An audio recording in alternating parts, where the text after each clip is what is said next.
stop till I wear the crown.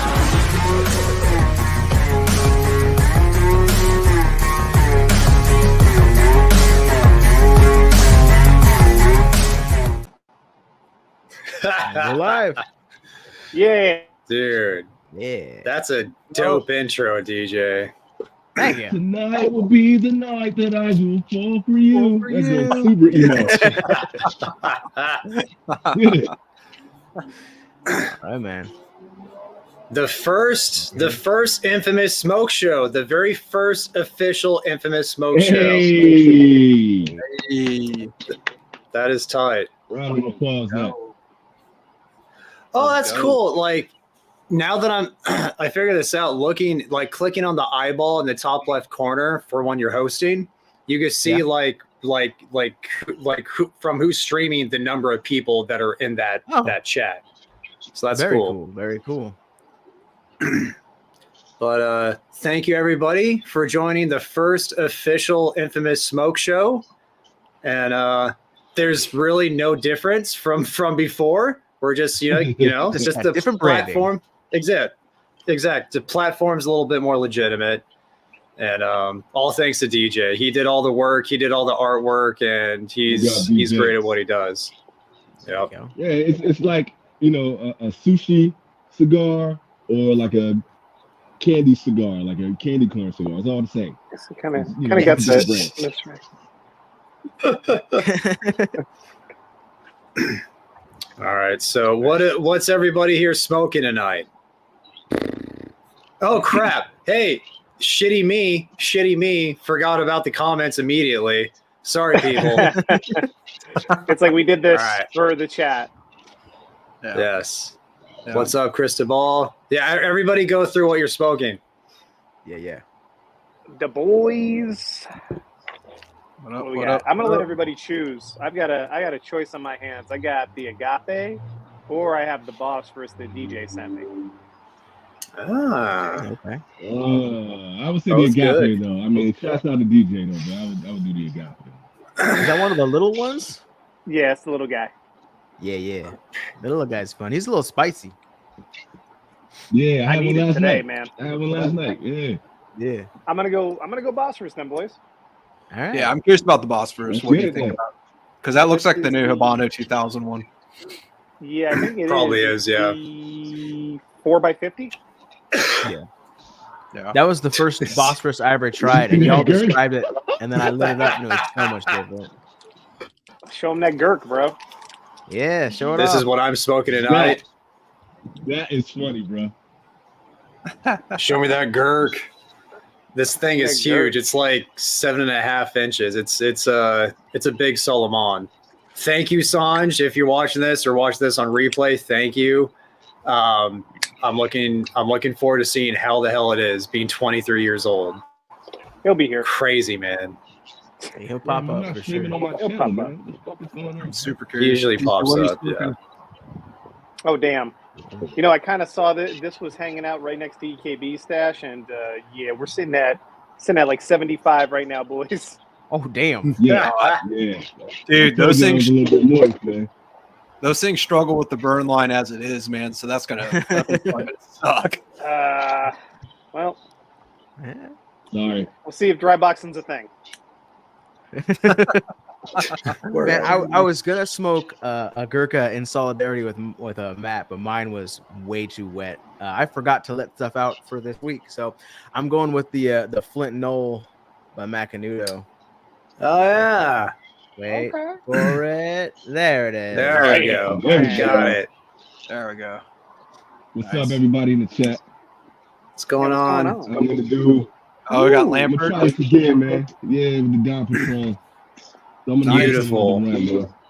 It's a good smoke, man. It's a good smoke. I'll be smoking. I got this right here. If y'all can see it, I'll be smoking. Oh, I can't smoke tonight. I can't smoke. I had I had mouth surgery, so I'm just hanging out tonight. So smoking me a It was not disability, tobacco man. I heard that was a good cigar, man. Very healthy. yeah. He did not lose his teeth from smoking cigars. No. Surgery. Yeah, this was not tobacco induced. This was baseball induced when I was 12. So Real man activity. That's sports life right there, man. That's the real man for you. It is what it is, man. No one told me I was going to have my tooth removed someday, though. No one told me, man. Found out 20 years later. That's life, man. You never know what's next. It is what it is.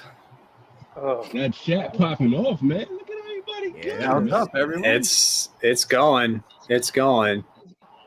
And Yeah. we're still streaming to all of our individual channels. Not all, for whatever reason, mine is not popping up, man. What's going on? I got it last time. Oh, well. Did you get?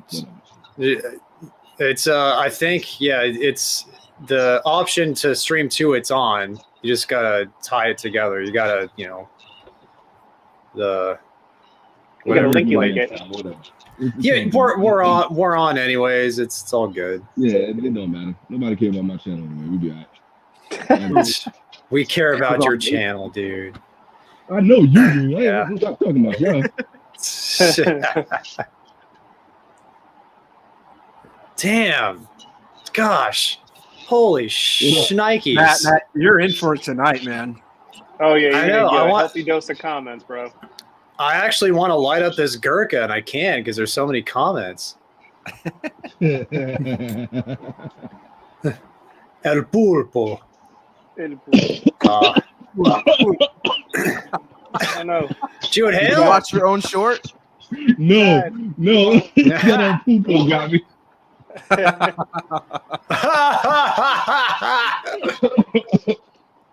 Oh no, that was the El Pulpo, man. That's funny.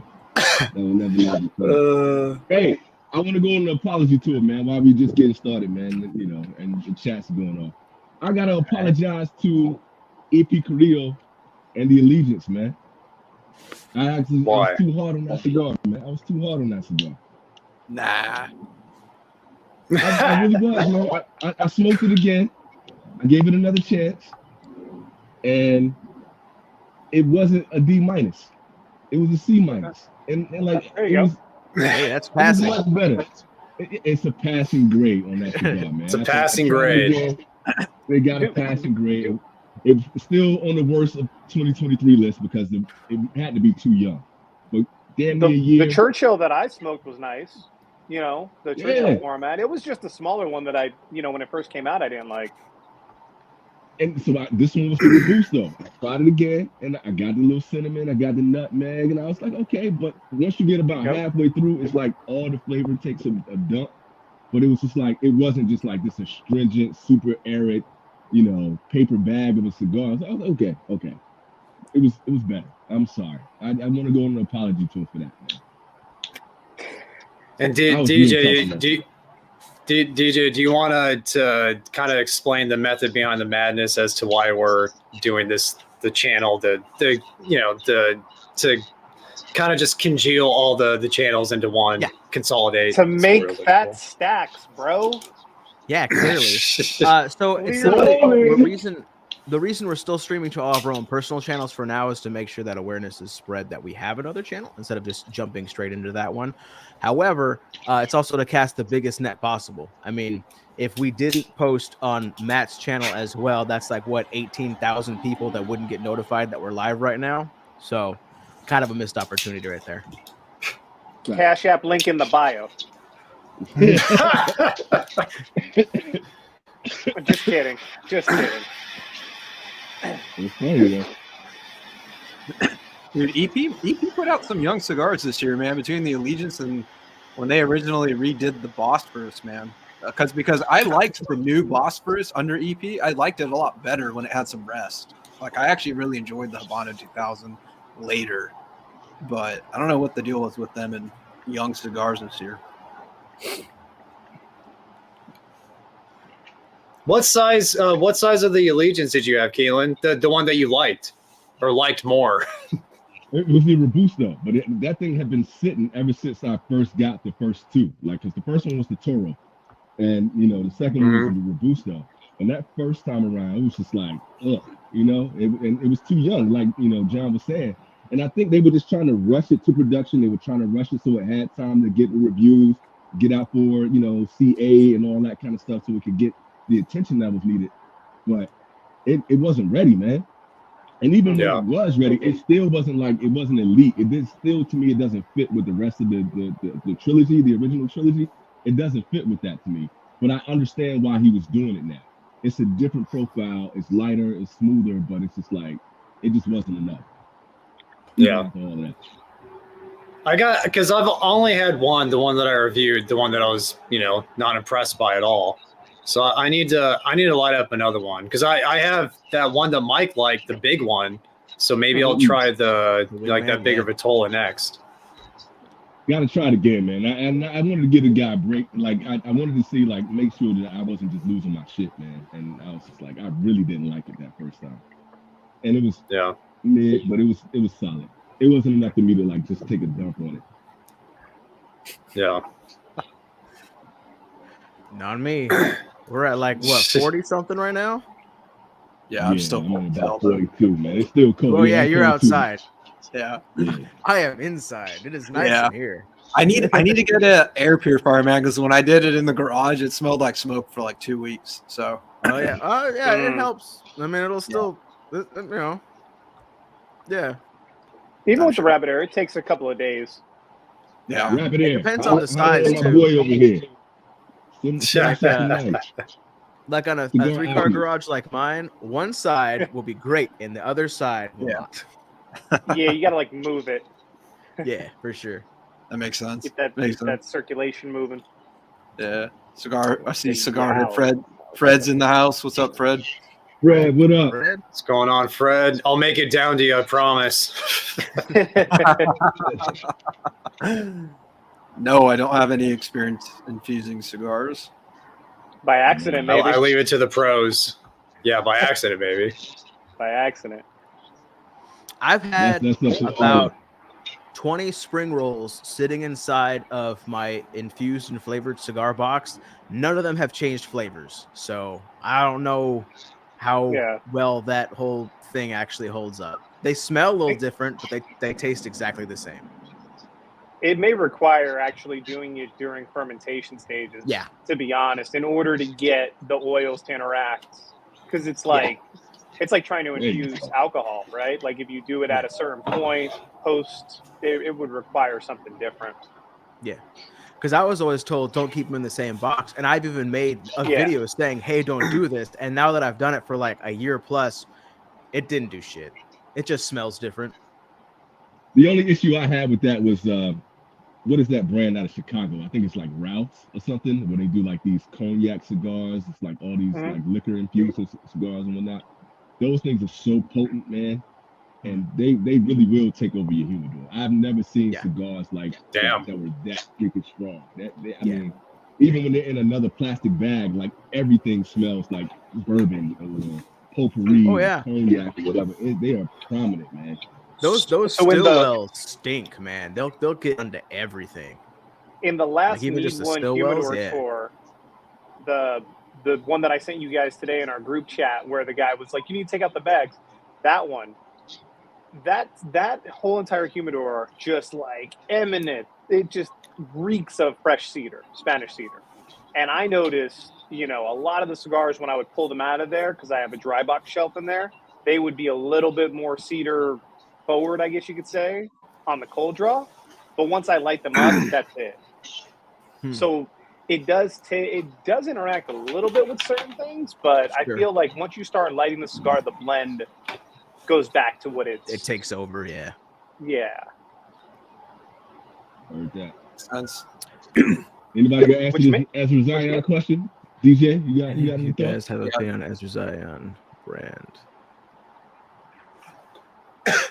I think they have some really good cigars, and I think they have a lot of misses. Like this one right here. The chocolate mousse, I really, really like. I've had some of their just actual Ezra Zion branded stuff, and it's a hit or a miss. Some a really, really freaking big miss. But yeah, I don't know. Who knows what the cigars are, because you don't get any information. I like that they try to. Yeah. I like that they try to like match their branding, though. You know what I mean? Yeah. Like I know with some of them they're like over the top with it, but for the most part, if they're saying like chocolate mousse, at least they're trying to get you something that kind of tastes in that direction. That one's they're attempting, yeah. Yeah, they're attempting to do that. Like there's some ties and connecting the dots with it, where you don't feel like you're getting let's say like, oh, it's a Hershey bar and that shit just tastes like Spanish cedar. Like, what are you doing? Like that, they don't do that. So I give them that. That's pretty good. To me, they're like a more consistent Viaje. Yeah. on a smaller scale. Yes, much smaller scale. Yeah. Heard that. Mm-hmm. Moving on. What's going on, Alex? Dude's tight. This one right here, yeah. Dude, yeah. Is that one okay to smoke, DJ? Is it too wet? It should be. I've had this one since I think the last package Peter sent me. It should be good. That's why I wanted to start with a Macanudo first, because I know there's everything else I have is darker. Yeah, I would love to get your take on that TAA, because that's an amazing cigar in my opinion. Yeah, since you've smoked it, it's an interesting shape. The Cortez, dude. Yeah, it's dope. It's like a pig. It's like Placencia's flying pig, essentially. Just longer. Just longer, yeah. Like the feral. I think Peter sent me one too, man. So I might have to try that one out, man. Do it. It's really good. It's really good. I've been standing. We're going. It's just really, really slow. What I missed? Oh, I'm at the very bottom of the chat. Okay, gotcha. Yes. Sorry, guys. There's a lot of y'all. There is a lot of y'all. Thank you. Thanks for everybody coming in, man. That's good, yeah. man. Make sure y'all like, share, all that jazz. Appreciate y'all showing up. This is a good question for everybody that's in here. Well, we're usually reviewing cigars, so if I'm not reviewing a cigar, though, probably halfway through. Yeah. If it can't change and be good halfway through, then moving on. I'll give it like 10 minutes. Maybe. I don't even know if I've timed it, but if I get to a point where I just notice that I'm getting frustrated with it, I'm done. I don't stay with it anymore. It's too many other cigars out there. And it changes the flavor so much if you're really having issues. It's just like, what's the point of fighting? I don't even do like the perfect draw and all that kind of stuff anymore. I'm not fighting it. I don't care. Like, I'm done. I'll move on to the next cigar. Yeah. If I'm reviewing, it's till the bitter end. Till the bitter fucking end. If I'm reviewing a cigar. Which I don't like. I would say probably the last third. If it's really bad, I'm not gonna. It's not gonna be saved in the final third for me. Yep. I've just noticed that they don't. It's like it rarely ever turns around. Like every now and then, you might have one that you get past a knot in it or something like that, or whatever the case may be. Oh, and it opens up. But even still, by that time, you hot box it too much. The flavor is all washed out. It's just like, what's the point? It's very rare that it turns around. Yeah. Any of them, man. But I'm a huge fan of RS88 Cameroon, man. And I also love the RS88 Habano. Those are my two favorite. Yeah. He has a flavor for every palate. Yep. Like it just depends on what you're into. They are vastly. I was saying this in my last live that I'm so mad at Sanj for not having a band on those cigars. Just put a color band on it. Anything, man. Put a green band, just a piece of paper, something. Put a sticker on that motherfucker. A little colored sticker would be very helpful. Anything. But so like I grabbed a Habano thinking it was the Cameroon. And when I lit up that Habano, I was just like, oh, I was hit with the spiciness of that Habano. And then I went back to the Cameroon, and it was such a huge difference flavor profile-wise. It's just like, okay, this is the real thing. He's legit. Like, each one of these cigars tastes different, but they fit in the portfolio. And if you're trying to figure out, like, what you want for your palate, you can go through his portfolio and kind of, like, decide for yourself. This is what I like. This is what I don't like. I like Cameroon, you know, and it's a beautiful thing that he can do that. Yeah. Yep. For sure. Fred, I got to you. Found you. We made it, big dog. The Gurkha's bomb. The Gurkha's money. Is it? Is it? Yeah. It's so go. good. It's so good. All right, tell us about it. What you getting? A lot of like I could tell there's like some exotic tobaccos in here, maybe like Costa Rican or Panamanian, because it has like a lot of like floral spice, which I typically get from Costa Rican, and it has like kind of like a tropical fruit, like a mango or a passion fruit or something like that, and it's creamy too. It's really good. Dang. And it has like the musty overtones to where it's like that's from the age, you know. This is surprise, this is the best Gurkha I've ever had. Surprise. Dang, man. Thank you, Texas. Thank you, Texas. Always very appreciated. Nice. Yes, sir. Oh, never Making money while supporting us, man. I appreciate it. It's funny. No, man, that's not sacrilegious. I'm not a huge fan of the pledge either, to be honest. I like the La Historia. I love the pledge, man. I guess Pledge is the with that. highly rated one, right? I didn't like Yeah, hate yeah. it. $98. It wasn't bad. I just think the La Historia was better. I thought the pledge was just overhyped, but I mean that was my own fault for buying into the the hype. It's not its fault. So I think it should have been near the top. I think it's one of those. When they were going overboard, like it's a 98 rated, and I'm like, come on, you're like, y'all gotta be nice. You gotta be nice. It ain't that. It's damn good though. But come on. yeah. What you doing, Matt? That hype train, it'll kill it. Showing off that he's a millennial with a pop socket. Yeah.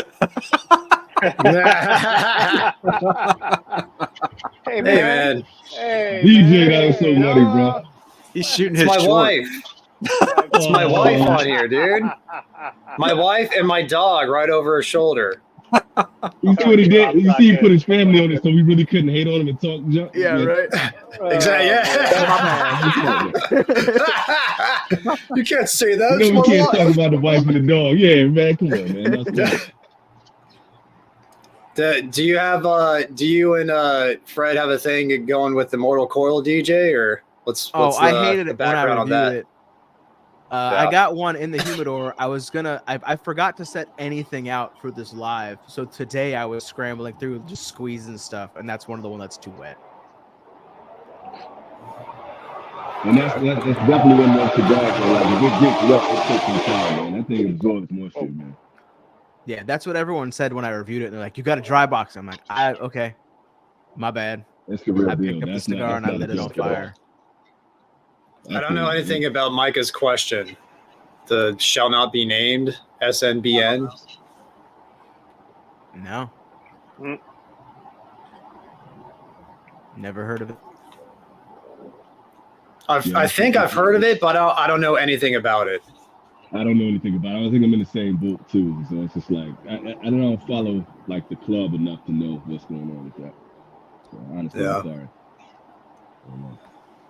Yeah, it's currently 62 degrees here. I have nothing to complain about.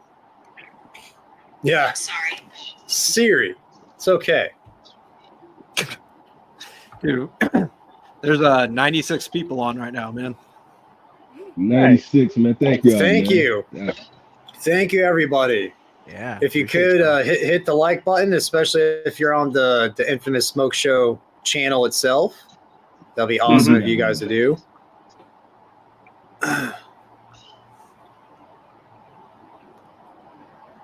Okay. It's nice, man. It's so good to be back. Like I'm smoking in my own place. I have Wi-Fi. I'm not like running all over the place. Like I got a place where I can just sit down. I got a laptop. It's so nice to be back in the house. You're at home. You're finally at home. Oh, it's a beautiful thing. One thing I'm learning, like in Japanese homes, though, they don't have outlets, man. It's so hard to find an outlet in this spot. Like, just trying to, and you gotta like, if you got any American products, like they only have like the 2-prong outlets. If you got a 3-prong, you gotta have an adapter for that. So it's just like we're fighting for that. And I want to get a heater out here. I want to get a space heater out here, but I'm gonna have to like jerry rig of extension cords and all. It's gonna get crazy, man. I want a heater out here bad. You can tell me and John out here freezing. Oh yeah, got like 4 layers on right now. You know what I mean? I got 2 hoodies, Jim. I'm about to put both of them on. Yeah, same. Aganorsa Rare Leaf. What do you guys think? Haven't had it I yet. like it, man. I like it. It's one of those cigars, if you're kind of going for like a sweet, spicy profile, and it gives you like that nice tobacco core that you get from Aganorsa when Aganorsa is like really on point. It's a really good cigar, man. It's good. It's good. It might not be game changing, but it's good. I agree. Matt, you sent me that one, right? I probably did. I bought a box when they first came out. I think 2020 or 2021.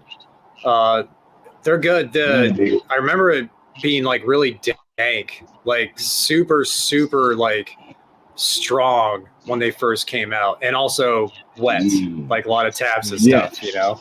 You know. So I did fight with that for a while. Yeah, but once under the right conditions, it could be a really good cigar. There's some really good flavors in there. You get like the cinnamon and all that kind of stuff. You get the sweet, spicy. It's pretty good, Michael. I think you'll dig it if you got it at the right time. Yeah. You have a rare fusion coming your way, and that's the Supreme Leaf and Rare Leaf combined. I like that one. Okay. Well, being that I've done the Supreme Leaf and not the Rare Leaf, I can progress my way.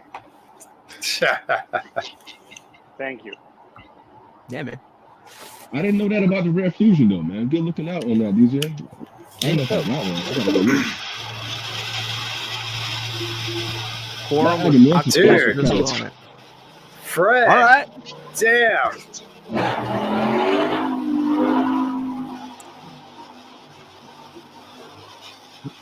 Was that Fast and the Furious 1 or 2? Right. Wait, was that in California or Japan? I'm just wondering. Nah, that was in Cali, bro. That was Cali. They California drifted. Someone at some point around that Slack was asking about DT, what we think of Dumbarton. We can get to this one first. Man. It's up to y'all. I mean, yeah, if I was in Australia, all I'd be smoking would be quorums just because of the prices. Yeah, really. And Habanos, that's torture, man. I would rather just smoke like the grass. I would chew gum. Yeah, for real. That's the word. Chew gum. Like anything, bro. Get a chew The only good quorum is the shade. You bought the 2 gross ones. I told a story about my uncle-in-law, man, giving me that quorum that day, man. I was in hell. I could not get away from that dude. I wanted to put that cigar out so bad.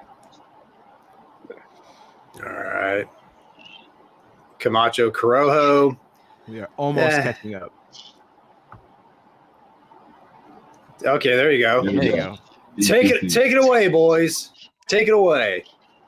I want to hear DJ, because DJ, you've had a take recently that you think they are somewhat overrated. I want to hear what your thoughts are. Oh, I think they're wildly overrated as far as online media goes, but I think Dumbarton makes good cigars as a whole. I just think they're hyped way the hell up. Gotcha. And a lot of some reviewers are sponsored by him, so of course they get rated highly. But no, I mean, I think he makes the Stillwell series is one of my favorite series of cigars because it's so different. I love that shit. Yeah, that makes sense. Yeah, no, I totally agree. They're about their hype online for sure. But no, man, they're good, dude. I love Dumbarton, man. They got so much goodness in that lineup. Do you think that part of it? Do you think part of it with the hype online thing is because of the fact that Steve is very selective about which stores he allows to carry his products in? Could be. Because I didn't know he was. It's one of those, this is my personal opinion. Do not know one way or another, but I generally feel as though that Steve is very smart in that he designed a boutique line of really high quality, and he wants it to be perceived and always interpreted as a boutique line. So it's sold at specific shops, just like kind of Sanj in a way, right? Like you have to be just cigars, except for the rare couple of stores that really specialize in cigars, but maybe carry a hookah or two, right? And it's just not oversaturated in markets where it's available at every shop. You know, he has very close relationships. Could be. I didn't realize he was that selective. Just playing devil's advocate. That's just from what I see. Yeah. This is the way that I look at it, though. If you go down the portfolio, what do you really think about the line? Don Durman, outstanding. Yep. Mikarita, outstanding. Muesha de Saka, outstanding. You know, Oh my God. Umbagad is amazing, and for a super rustic and cheap cigar, love it. Yep. So that's for me. It's like if I'm going down, if I'm just thinking about his cigars, it's only like the Golden Child was the only one that I was just like, oh, okay, it didn't live up to the original Don Durham for me. And then the Wagashi, it didn't live up. But then you go back into, you got a Sober Mesa line. Oh, I absolutely love that again. So I give him love because it's only a few brands out there that like their portfolio is like batting at 1,000. He's one of them. So that's why I show him love. But of course, you're gonna have those people that's just like literally bowing down at the Saka altar, and that can kind of turn you off a little bit. Literally. And that kind of fanboying is what makes you scary. And I get scared to get lumped in that, but like I go down the line and I think about it, it's like Don Durman, love it. Muesha de Saka, love it. Mikarita, love it. So I can't knock him because he's killing it. Yeah, I gotta for sure. I gotta add to that point again and say that is also something that Drew Estate and the people associated with Drew Estate, like Nick Melillo, Steve Saka, Willie Herrera, they all specialize in creating that fan base around it. And it all started really from Drew Estate creating that fan base, right? The same way that Pete Johnson creates a fan base, and the same way that Dion somewhat creates a fan base, Drew Estate is at like a 10 in how diehard the diehards for that brand are. And I think that a lot of those people that followed Steve and followed Nick on their progressions are just a cosm, an extension of that, right? Makes sense. Makes perfect sense. That's how I feel. Yeah, no, I agree with that. I feel like Foundation's a little less. If Drew Estate's a 10, like I feel like Nick with Foundation's a little less in terms of like what you're talking about, Michael. But they still have like a strong following, like you're talking about too. But you can do the same thing with his portfolio if you go down the line. Oh man. Oh yeah. Bang it. You know what I'm saying? It's just like even his high end stuff, like the Sajinter. I don't know if I'm ever pronouncing that right. The Night Commander. They're high priced, but they're banging cigars. Where they go above and beyond with the boxes and the huge boxes and the Haile Selassie and all. But I'm not mad at them for being able to brand those cigars if the cigars smoke as well as they look. Yeah. You know what I'm saying? Like I'm gonna give you nothing but props. If you're able to put out that many cigars and they all taste different, they all have their own profile. You can go down the line to a Charter Oak. It's still banging. How can I be mad at this man for being that consistent? You deserve your hype if you can do that. Yeah, dude. I would have loved to have been in a room with back in the day at Drew Estate with those two guys working together and like Willie Herrera being there and stuff. Like, man. Yeah. Let me smoke with them guys. I'm with you. I'm trying to smoke with them guys. I'm trying to see what they're putting together, how they're reacting to their blends. I will fanboy over that, but I'm not gonna go, to some, shop and then just like see them sitting in a chair and just be like, oh my God, it's like you got an aura around him right now. Like, dude, let me just hold your hand. I'm not doing that. Yeah. Preach. That's what we. for me, Dumbarton and Foundation, I've had extremely enjoyable cigars from each. I've had extremely not enjoyable cigars from each, but most of them are at least good. To me, they're no different than, say, like a Tatuaje. Like, you know, it's just some Tatuajes I love, but Pete has some misses. Pete has some misses in there. So it's just like everything. What was that, Keelan? I said that's how I feel about Tatuaje. I wouldn't put them in the same boat, but I understand exactly how you feel. That's how I feel about Tatuaje, because he'll have like, you know, the red band, the Havana money. You know, he will have the face. That thing was up here, and then you'll get another Tatuaje. It's just like, okay, all right, yeah. You know. Yeah. So the most recent comment by Justin, I think, hit the nail on the head. What's that? It's a very bottom right now. He has fanboys that will never say anything bad about it, which is funny because Steve would be like, "Yeah, okay," like that's the way he handles it. He literally did that with me. Like I wasn't feeling that Wagashi. He was like, "Hey, this is what I try to do with it. Hey, if you don't like it, cool. Respect. Respect." I wish he would have come out earlier on and just said the Wagashi was a more mild blend. He never said that till after it dropped. Like, you know what I mean? Like, if you had set my expectations, I don't know, man. But like when I was smoking, I was just expecting so much more. And then he came out and said, "Oh, this is supposed to be a more mild expression." Well, what I wonder, John, if he had done that, would he had scared a lot of people away? You know what I mean? But he might have brought in a whole different crowd at the same time too, though, because there's so many people that love mild cigar. Yeah. It's an interesting point. Yeah, maybe. I'm just going through the Gurkha's bomb. I'm really enjoying the Gurkha. Also, for anybody wondering, the chat is just rolling though. They're talking amongst themselves too. I love when the chat does that, man, and they're just kind of putting out, you know, their thoughts. Like the chat has its own vibe, so that's real dope. It's all personal preference, Noah.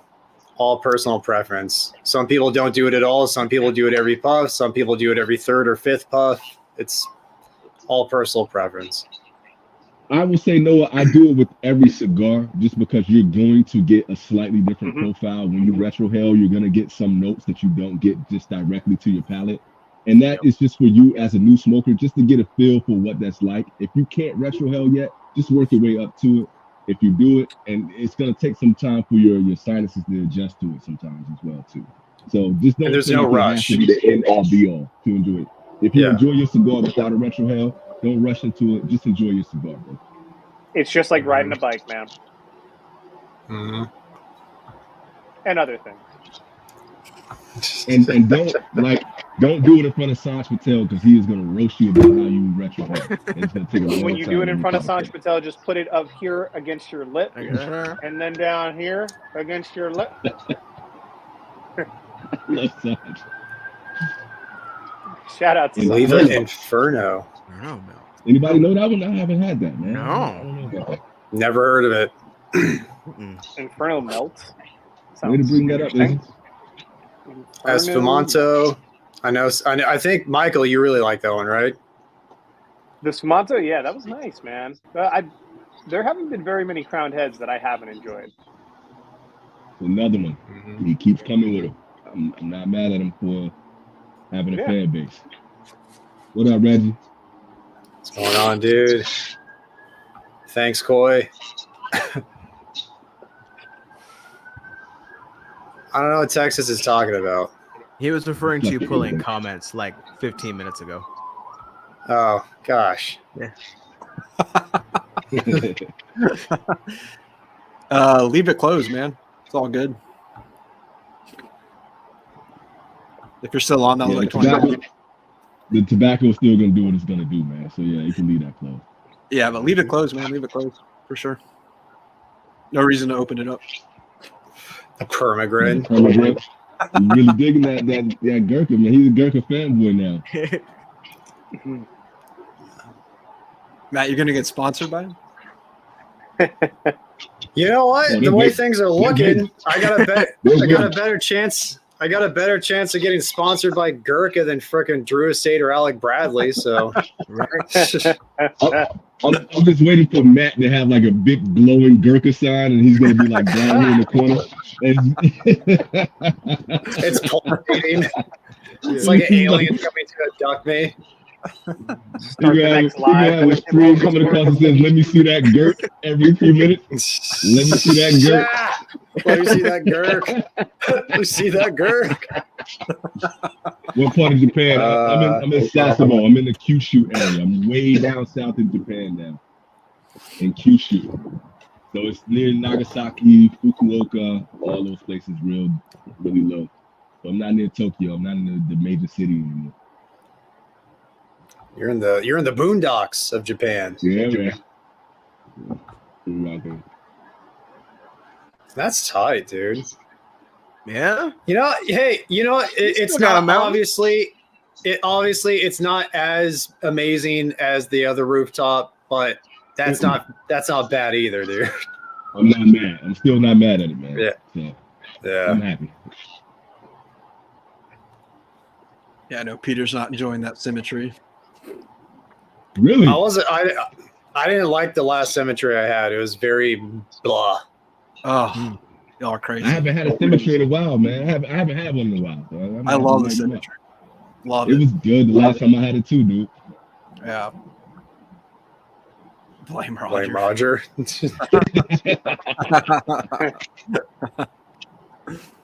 Maybe you didn't dry box it enough or something, man. You know. I will say, man, those Symmetries are finicky, man. They you got to get them dry box them for sure, and they need rest usually, in my experience.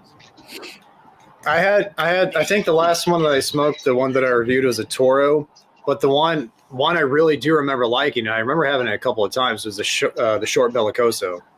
That was a good cigar from what I remember. Yeah, I like the Bellicoso a lot. The Toro is probably my least favorite out of all of them. So I've only had them in the Bellicoso. I like that Cobra Kai. That's nice. That's dope, man. Yeah. Anything made by I don't think. Well, actually, I've had something close to a Dog Raga from Aganor. So it was that Supreme Leaf that was too fresh. That was like ammonia ridden. Oh, dude, yeah, because I love that cigar, man. But I get why you didn't like it. Yeah. Oh, hey, hey, hey, hey! Where's Peter? Where's Peter? Yeah, Peter, did you get your? Did you sign up? Ticket? Yeah, man. Did you cast your vote? I'm gonna spend my $200 on a fresh pair of Jordans. Custom. We were thinking that Pete was going to be more of a Dominican rapper with a Nicaraguan binder and filler. That was the guy. It's gonna be a San Andres wrapper, Nicaraguan binder and filler. Yeah, that'll be the custom cigar. I'm fighting so hard to bite my tongue right now. I got so much shit I want to say.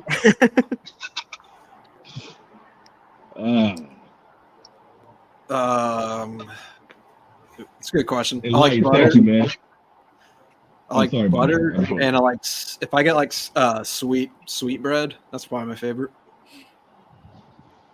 For sure. I agree with that. I love bready. Yep. I love nutty notes, butter, like you said. I think, John, I think a lot of us here kind of look for similar things in cigars that we really enjoy. Like throwing some like cherry fruit in there as well. That's stone fruit for sure.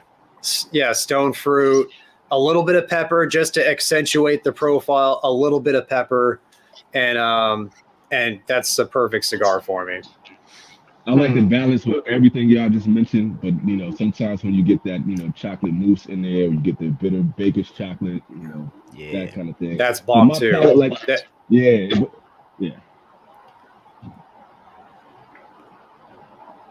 Agreed.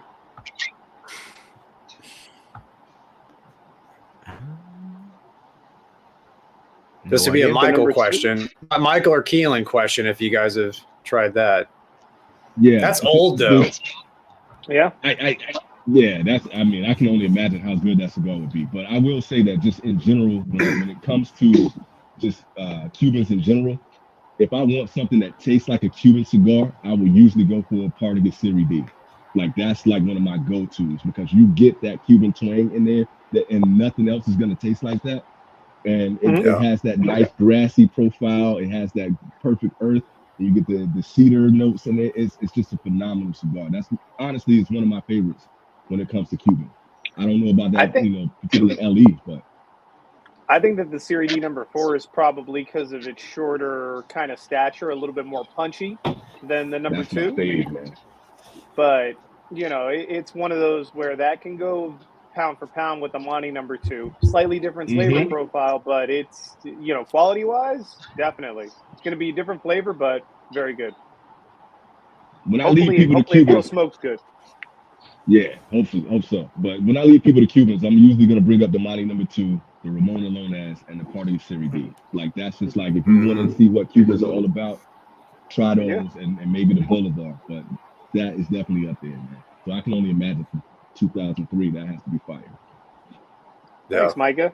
That's awesome, man. Micah, appreciate it. Yeah, man. thank you, dude. That's really nice. That's like huge. being a resource.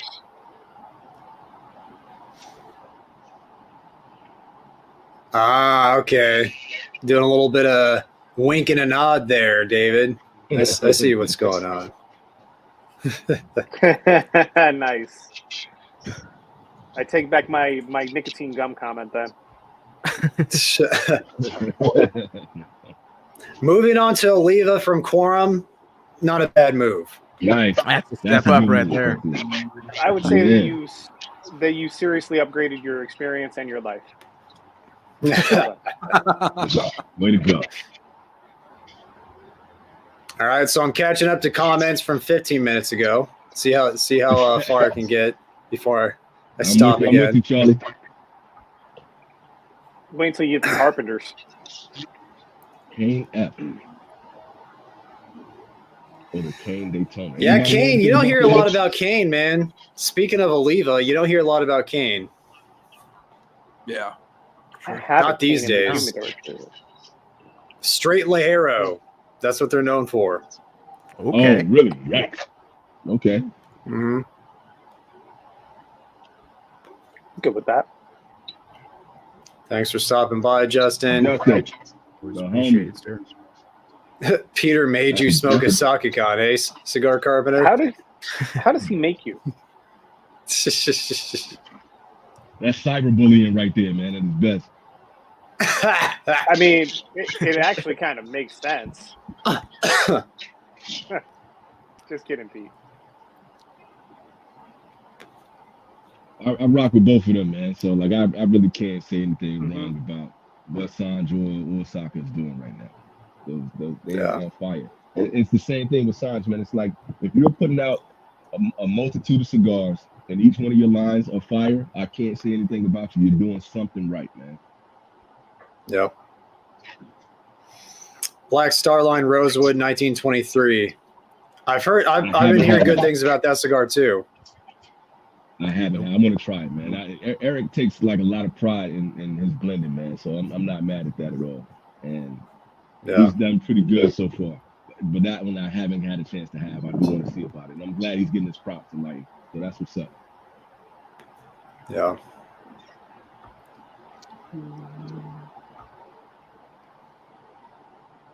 Yeah. Go with the Gran Oferta. Black market is no thank you. It's just my opinion. Esteli, it's good. But I've never had the regular. Yeah, the Esteli is fine. The Esteli is for an Alec Bradley, it's like creme de la creme. But but the regular is not my cup of tea. Never had that one. Yeah, but if you really look into something like really dark and heavy, man, if some people like that real dark, heavy, earthy profile, that might be his go-to. Or the The Filthy Hooligan, the Black Market Filthy Hooligan. That's not bad. That one's good too. Yeah. The Candela. Right.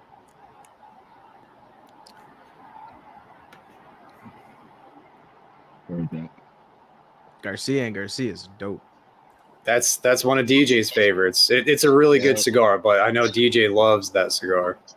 For sure. I think I just put that in my giveaway pile, man. I had it down. It's a damn good smoke. Tricky Chaka's money. Eric agrees about the Garcia. What up, Eric? What's up, Justin? Justin getting love. He probably ain't even here no more.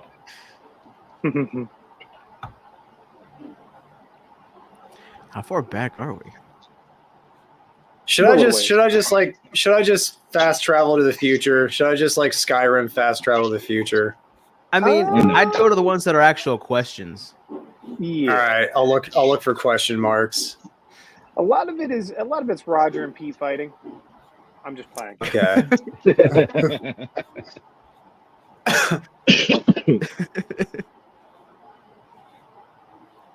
I just like getting looking so for much love question in the chat, marks. Man. That was dope, man.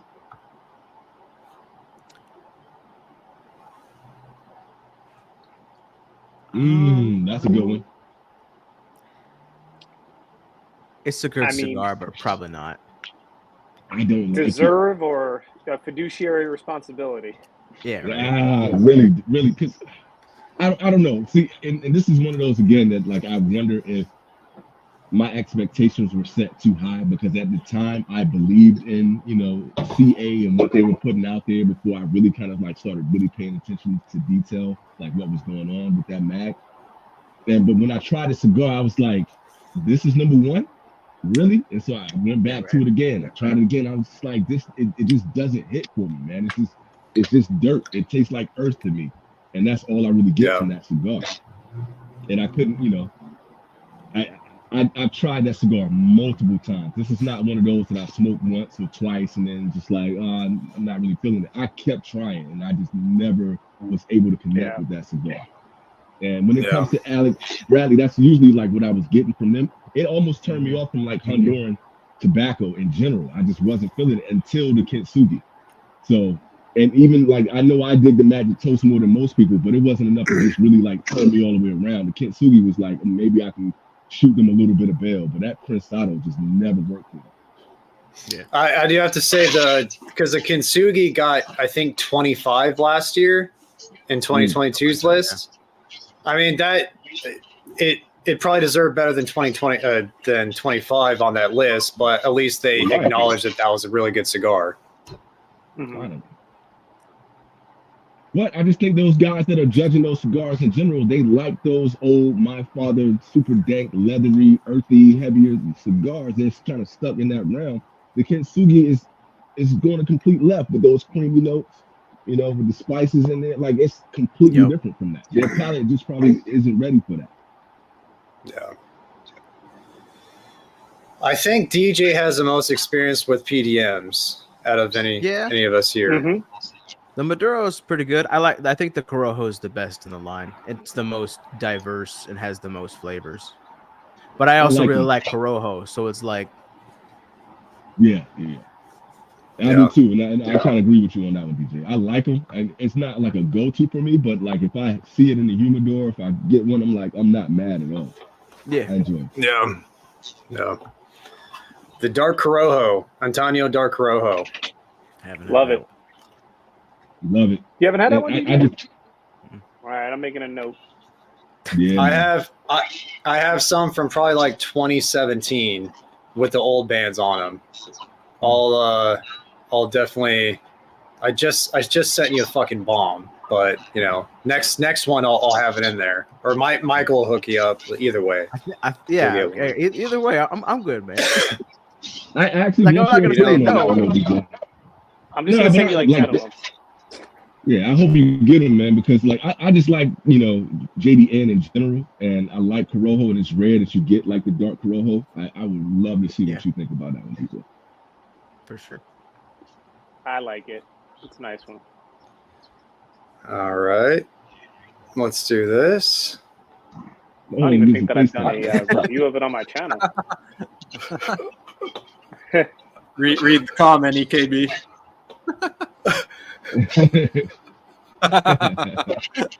Enjoy. Be nice. Have at it. Hey. Are we stuck like this now? Hey, tell them about the best online platform to bet on cigars. There we go. There we go. Oh, like Andrew Schultz.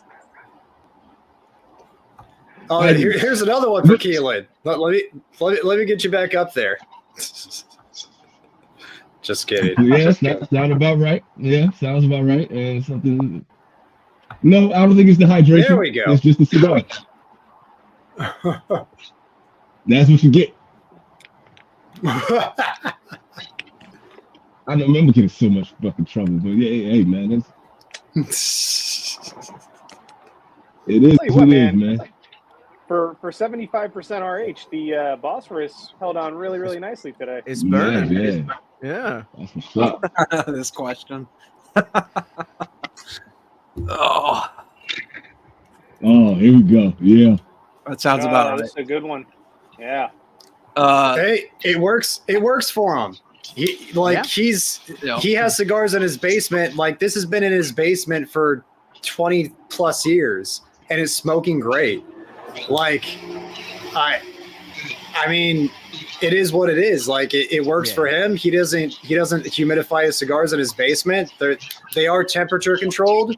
That has a lot to do with it too. Like, the temperatures don't fluctuate all that much. But I don't know if you've ever been to a basement in New Jersey, but you know, it's a little dank. Yeah. He said, I remember in that live, he said they tested it was like at 40 something.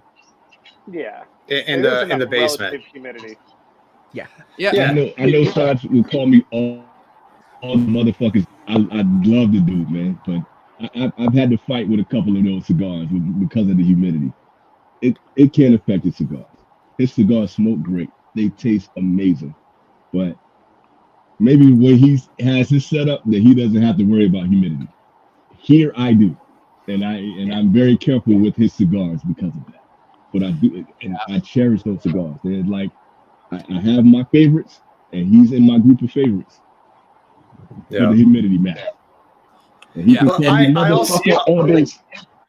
I'll say too, man. I think you go, John. You go. I'll say too, man. Sanj knows more about cigars than I ever will. So that aside, though, I don't agree about the aging thing either, man. Like, especially with Cubans, because they haven't gone usually through that second fermentation. I don't know, man. That's been my experience. Like, I don't agree that age doesn't do anything. But again, that's his perspective, and he knows a lot more than I do. But it's not my experience. What I like, so I was gonna say, like, what I like the most about it is that it emphasizes that people put too much emphasis on RH. Yeah, sure. Like, because the trend is to over humidify your cigars. Yes. And that's something that's in my opinion, that's easier to do for most people who are into the hobby, because they try to take too much care of it. And that over humidifying your cigars is a killer, because it just ruins the entire experience, construction, flavor, everything. It screws everything up. So I like Sanj's take, because it makes people realize cigars are a lot more resilient than people give them credit for. Yeah. Yep. All facts. All facts.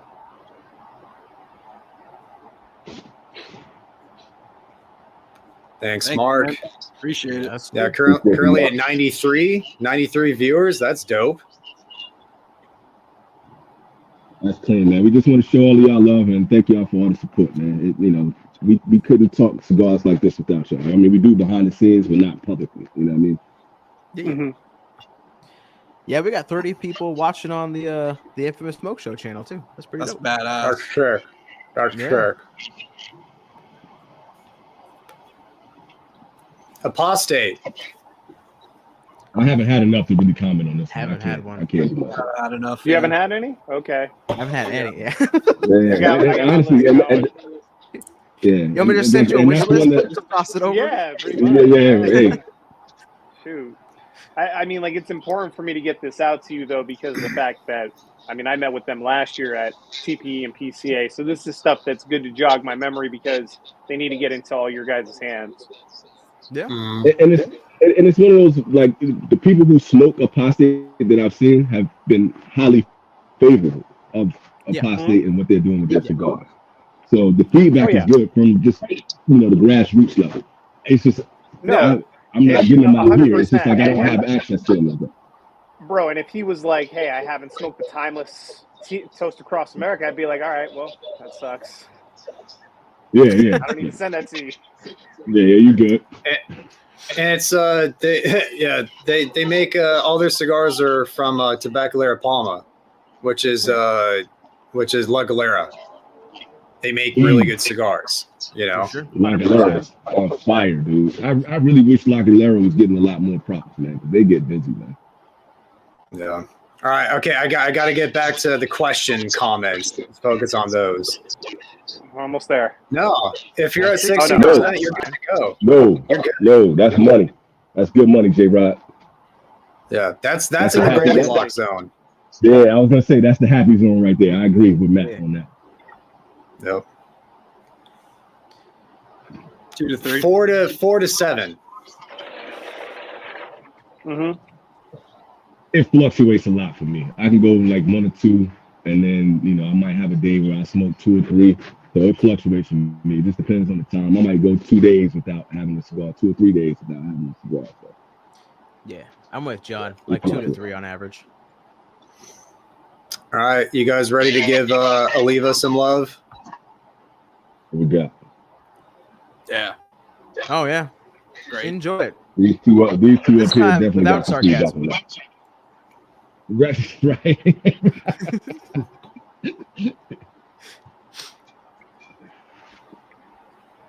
Yeah, the Master Blend 3 is amazing. It's great, and I love that cigar. You have one coming to you, Keelan. Yeah, Torpedo. Ooh.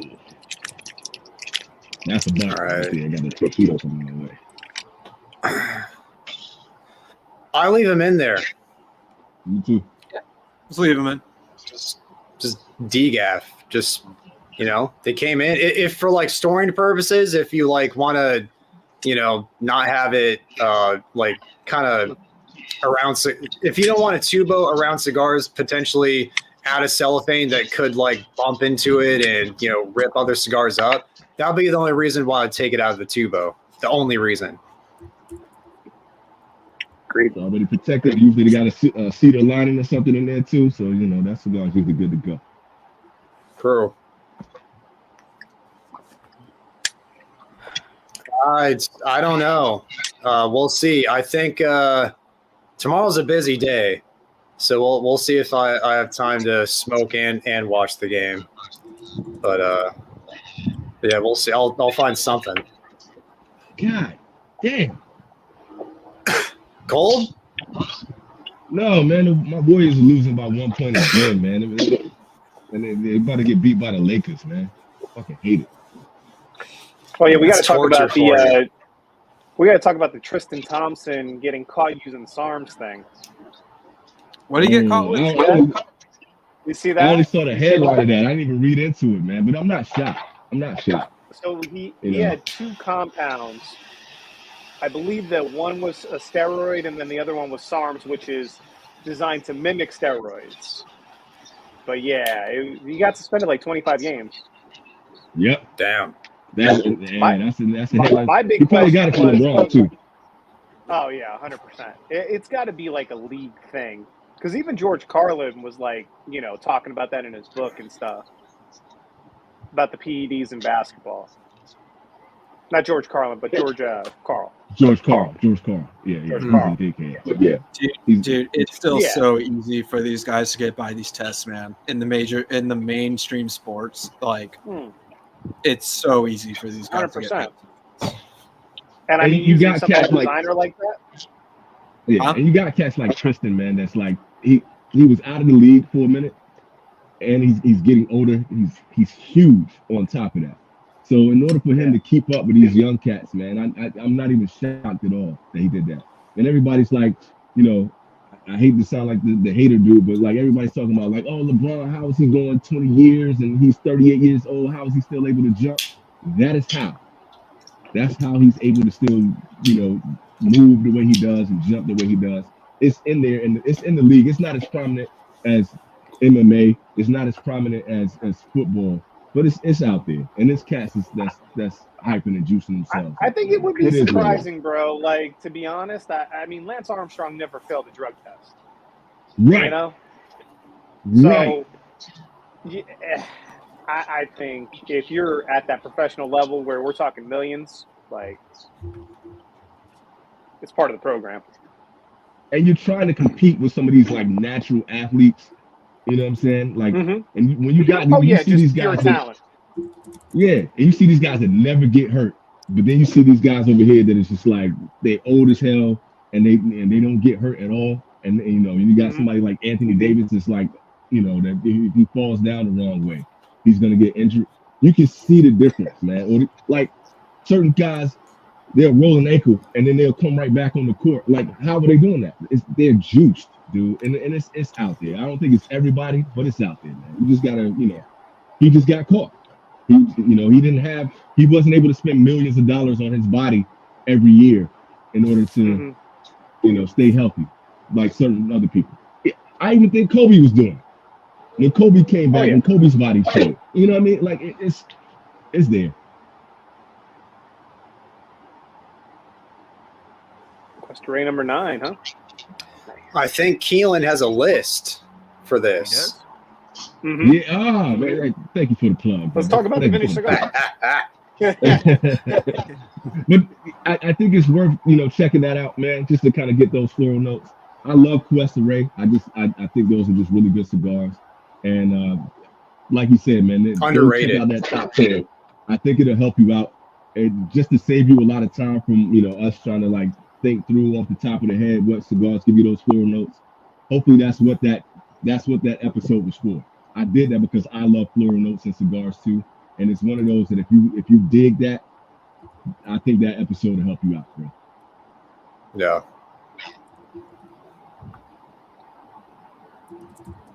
How do you choose the next cigar that you're not reviewing for yourself, for your own enjoyment? That's a great question. It's all about mood. Yeah. That's exactly what I was gonna say, dude. I try to think of like what I'm feeling for that day, just like, you know, what mood I'm in. Sometimes I'm like, man, I want something really, you know, earthy, and you know, might have a little bit of strength into it. So I'll kind of go dig around for something like that. I'll go look for a Maduro. Every now and then lately, I've been kind of going like I wanted some, you know, sweetness, you know, to give like a heavy flavor profile. So I might go grab that Cameroon from, you know, RS88 or the Don Durma. Like that's the kick that I've been on. I was just talking in my last live, like the cigars that have just kind of been in my wheelhouse lately. And then over time, when you're smoking those cigars, you're like, oh, okay, I need something a little different. Let me try something from Aganorsa today. Let me try something from, you know, Crown Heads to kind of give me something. Oh, I haven't had anything from JDN recently, you know? And that's kind of like my thought process when I'm digging through. Just so I like, usually my mood is going to tell me what I want to smoke. And I just listen to my palate. Yeah. Great explanation. I agree. 100%. Yeah. See Peter's comment. Yeah. I'm trying, man. I'm trying. Look at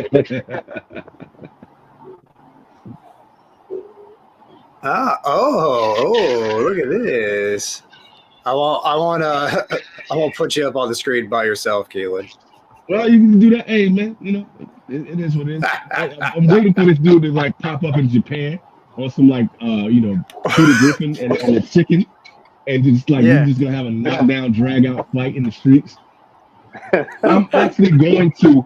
I have 2 Ferio Tegos in there, and what I've been doing this week, I've been going through smoking the cigars that I've been saying that I wasn't enjoying, and I didn't like or haven't had a chance to really say like, oh, you know, let me try this Gurkha, let me try this Allegiance all over again.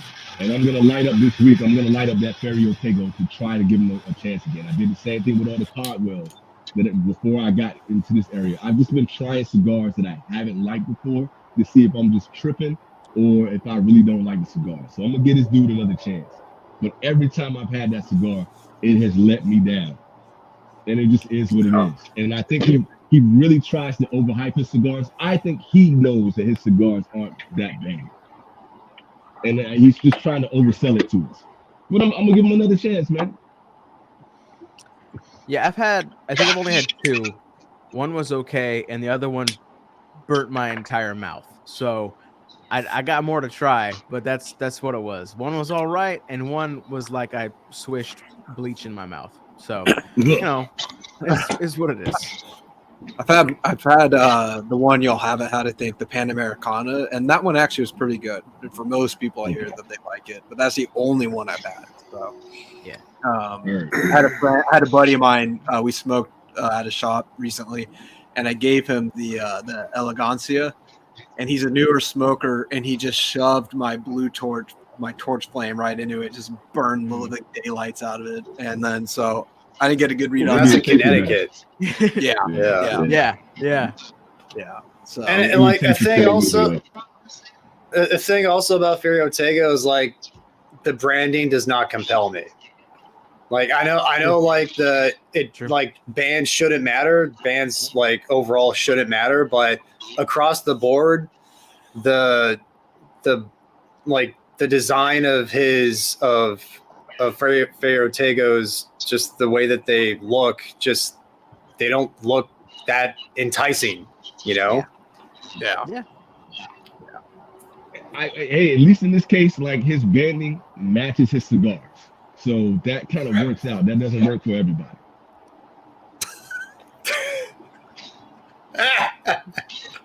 Yeah. Dude, I love the deadpan. I love the deadpan delivery. I love it. And Keelan, I agree. And props to you for keeping a straight face.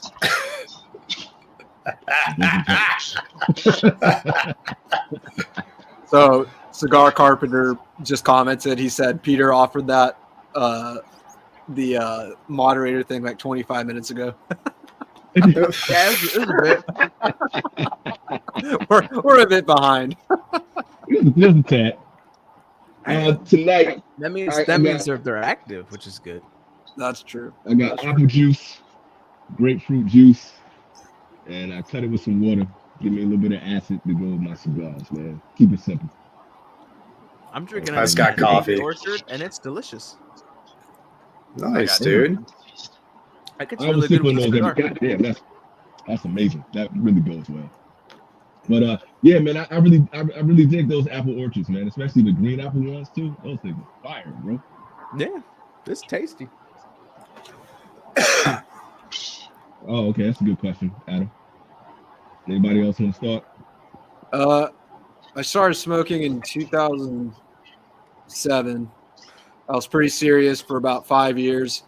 Stopped being serious, and then about 3 years ago, I got serious again about it. So, yeah, for me, I got into cigars in 2008, and I started taking it seriously 2012. I would say I got serious around 2013 when it really hit me. Like, okay, now I know what I got. I don't even know exactly when I started anymore, but that's when it really kind of like, okay, I want to see what this is about. August 29th of 2020. And hey, Sanj. What's up, Sanj? Oh, Sanj in the chat. For me, it was Sanj.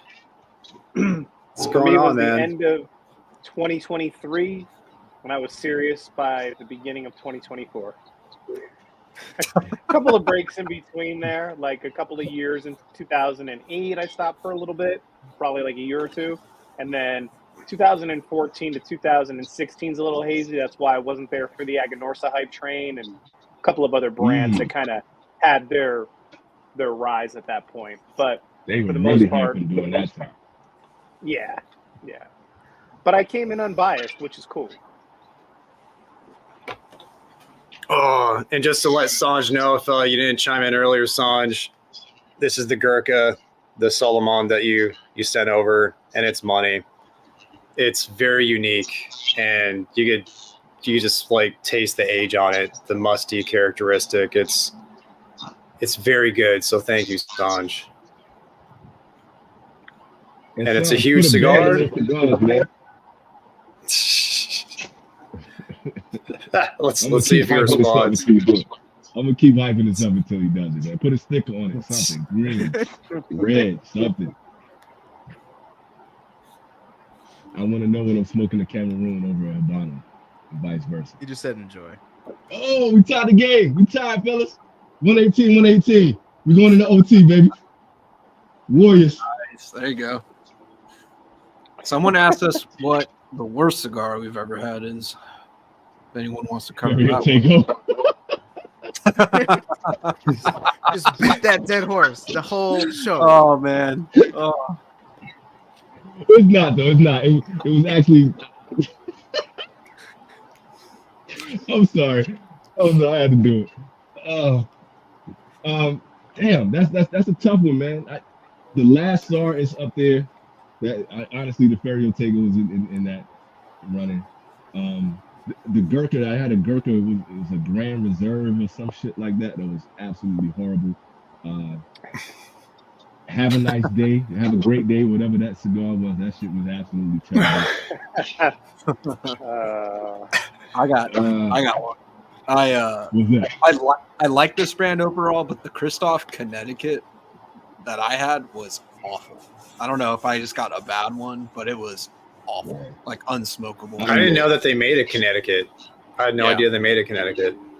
Well, they make one that's like there's one called Shade Grown, and then they have the Connecticut. And the Connecticut's one I had. It has like blue in the band, I think, but it was terrible. So I like that brand overall, but not that one.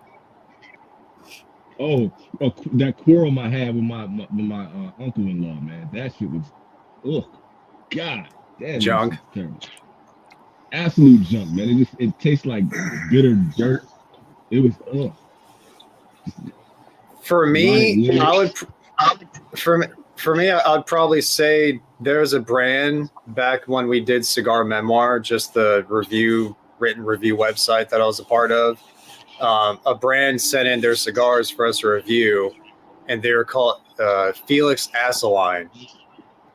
And those are so bad, and like they're so bad. Like emphasize ass on it when you said this. Yeah, right. Aceline, Felix Aceline, and they're so bad. Like publisher, right?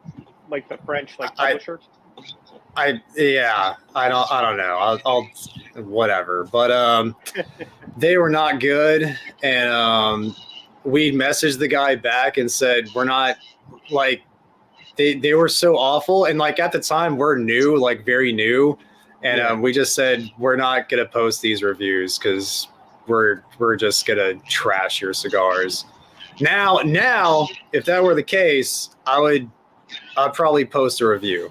And I'd be as respectful as I could about it, but yeah, those are so bad. Aceline. It sounds like a mix between ass and Vaseline, like but pronounced Vaseline. Aceline. Perfect. Jeez. Perfect. Perfect. This is what? Is how much? No, Steven, I will not be picking up that cigar. Sorry, brother. No way. No. Unless my father is like, yo, we need to get this to the Infamous Smoke Show, and we need to send this out to everybody that is a part of the show. That's the only way.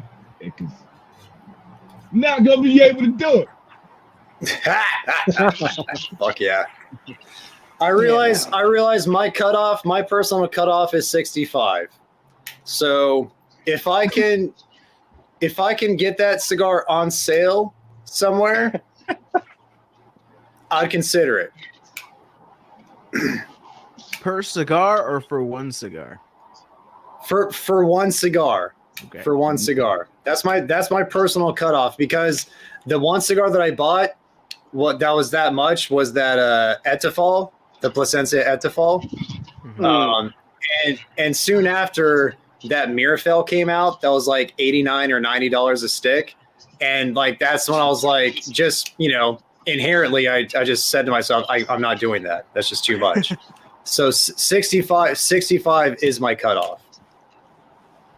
I always think about what DJ was saying, like when we're buying these cigars at these prices, we're just feeding into these dudes to keep, you know, trying to send these prices up. I'm not doing it, man. I'm not paying y'all $60 for rolled up tobacco. No, I'm not. I don't care who's in a union. I don't care who's coming together to make this cigar. I'm not doing it, man. I'm not doing it because you got a emblem where you shaking hands. I don't care. Well, also, like that union, like, come on, that union's been done. Yeah, like, a while. Yeah, it's the beginning. That's not a new thing. That's like Inception. Unless you like sprinkling diamonds into the cigar, what am I paying $60 for this cigar for, man? Like, yeah, my cutoff is $40. I won't pay more than $40. I've had a couple sticks in my life that I would say were worth paying $30 to $35. Like I could tell maybe difference, but after beyond that, I think it's completely diminishing returns. Like, so 100%. That's 60. That's crazy. Not gonna be able to do it. And for me, y'all know how I feel. Like I like Don Pipping. I respect them. They just don't hit my palate. So I'm not into it at all. Yeah. So fair enough, man. Damn, we down. Anybody smoke the Buffalo Trace cigar? I'm scared to try. I still have. I am too, to be honest. I have some. No, I haven't tried it. I have no interest. What's the whole thing? I don't know anything about it. So what's the deal? Aren't they? They're infused, right? Oh no, no, they're just banded as Buffalo Trace cigars. Oh. Oh, is that a liquor or some shit? Is that what it is? Yeah, it's a bourbon. Yeah. No wonder why I have no clue. Okay, got it.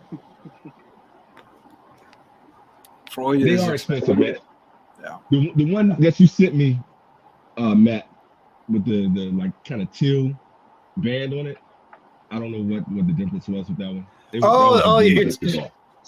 You're talking about the Freud. Yeah. Okay, I thought at first I thought you were talking about a Ferio Tego. I was like, what? You like the Ferio Tego? What? I don't think you sent me one of those either. Thank you. No. I did send you one. The one that I wrote ha ha ha ha ha on it. Oh, okay, yeah, that was that timeless one. Yeah. That's still sitting at the top of the humidor too. Funny. But no, that Freud that you sent, man. The Sigmund, which as far as I know, Keelan, you and I are the only people who really like that cigar. Everybody else. So I've seen Michael, Peter, John. Did you smoke that? Yeah, I like this one. I liked it. I liked it. I had an issue with it though. I think so. I can't remember what issue I had with it, but it didn't blow me away. I think the wrapper cracked. Yeah, it was something. I didn't like it quite as much as you and Keelan did, but I liked it. Like, it was good. Yeah. That other one I had, though, the red band, though, the Super Ego, whatever, was absolute garbage, man. Oh, yeah. That one, I was scared that I wasn't going to like that. So I went into it with an open mind, and I was surprised at how good that cigar was. So we might be on a limit. Yeah, no, I liked the Disruptor, but yeah, I didn't like the Super Ego at all. The Super Ego, and the Carlos and Maria are made at Ventura. Everything else is made at Eladio's factory. Eladio, yeah. Wow, okay. All right. Oof. I like this. Hey, Tim. Hey, Cristobal.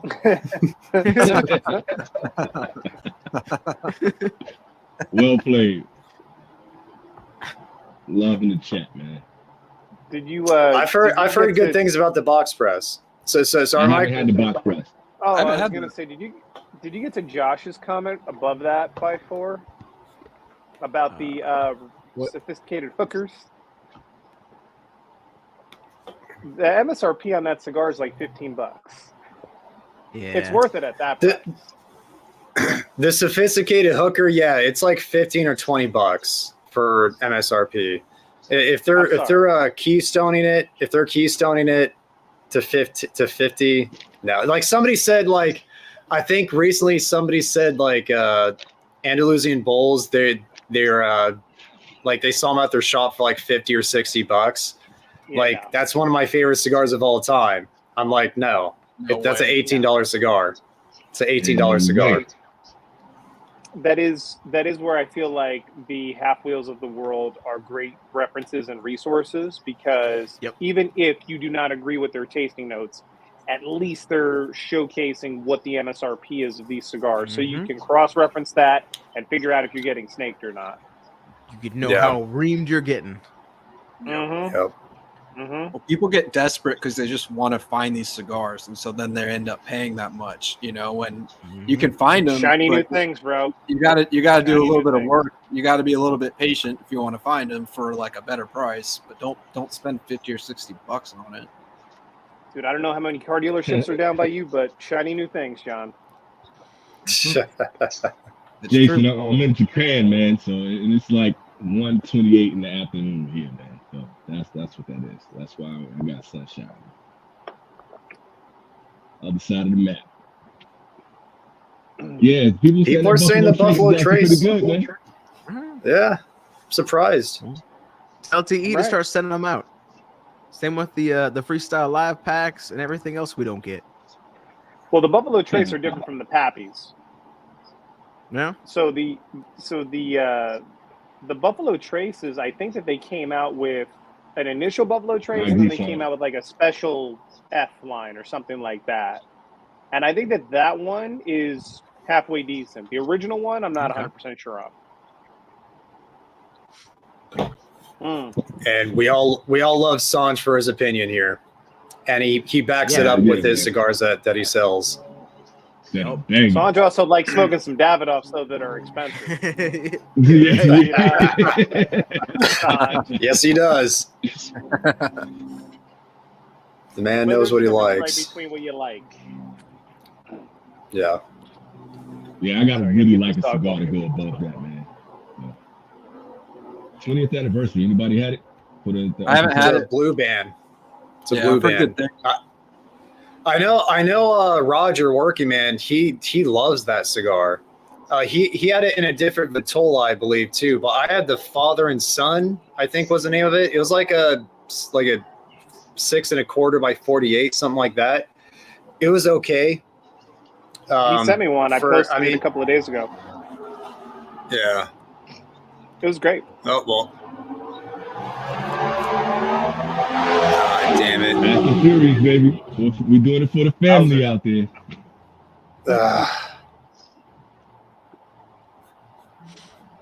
Yeah, I wanted I don't jump on the window for the open section. Well, it's not too old, yeah. All right, if you can get this enlightened, this is what I'm about to light up, man. This is the 20-acre farm. 20-acre farm. Yeah, it's a 20-acre farm. Yeah. It's not a strong cigar at all, but you're gonna get a lot of flavor in this one. So I would highly recommend to go out and get this. I know Saja's in here, but I'm not gassing you. Get his Connecticut if you want to, try that, or get the Cameroon. Banging cigars, and then not really super full cigars, but you get full smoke on them, full flavor, and you're not getting all like crazy strength. That's a good way to go. Off the top of the head. Sanj does not have a pepper bomb, and I love him for it. I got one if you like straight medium, man. I know some of these guys didn't like as much, but I loved the new Lavareda from Crowned Heads. That was a great, great. Agreed, John. Mike loved that cigar. Yeah. I thought that was great. I almost smoked it tonight. I was gonna smoke it tonight. Going back to that original question about how do we pick what we're gonna smoke on a live. I was gonna smoke that tonight because I was really feeling it, and then I was like, no, this should go to the Patreons. So that'll be in the Patreon pack this month. Nice. Yeah, dude. For all of y'all. I've been craving that cigar, man. I haven't had it since I reviewed it. I love that thing. It's so good. I want to get another one too, man. I'm with you on that. That was a great recommendation. Oh, Sushi, man.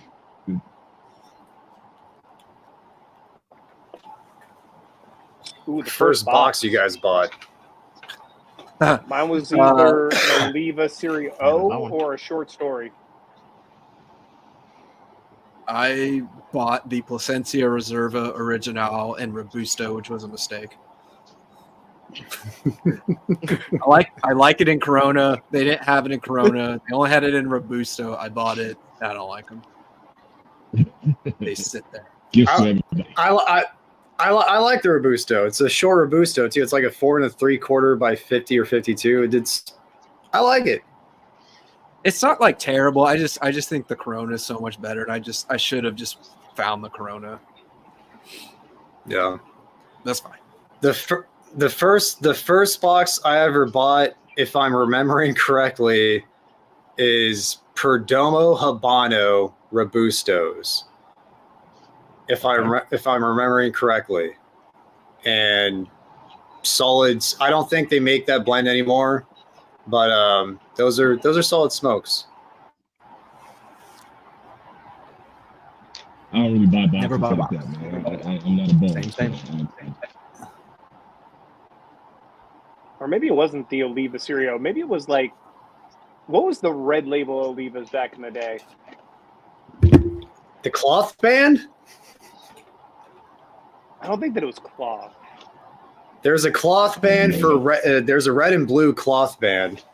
I'm not sure if it's paper bands. I'm not sure for red Oliva. I'm not sure. Josh, I don't know if we can say it just because of YouTube, man, but I mean, get close to a brick and mortar, man, and then if you're going to look online, you can't look at the big shops. You got to go to like the 5th page of Google and try to find the little guys who randomly have them, in my opinion. And they will all be get buddies. Yeah, and all to John's point, 5th page of Google, whatever, to all the smaller shops, they will all be out of stock. What you do is sign up for the email notifications as to when they come in stock and just be up on it when they do get them in.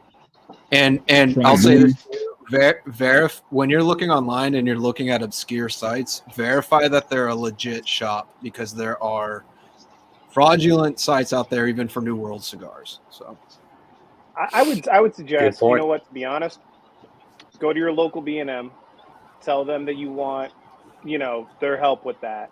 And if they say something to the effect of, you know what, in order for me to do that, we have to boost up our sales of LFD or something like that, then you know what to do.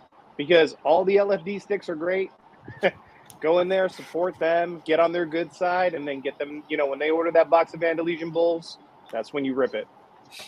Yeah. And what I do too, man, is if I find a rare cigar from a website, I always write it down and when I got it, because sometimes like with Opus, for instance, they're yearly or seasonal releases. And so I'll keep a rolling list of like, oh, okay, I know to get this Opus X on this website around this time, or at least to look, and that way you can kind of catch some of them.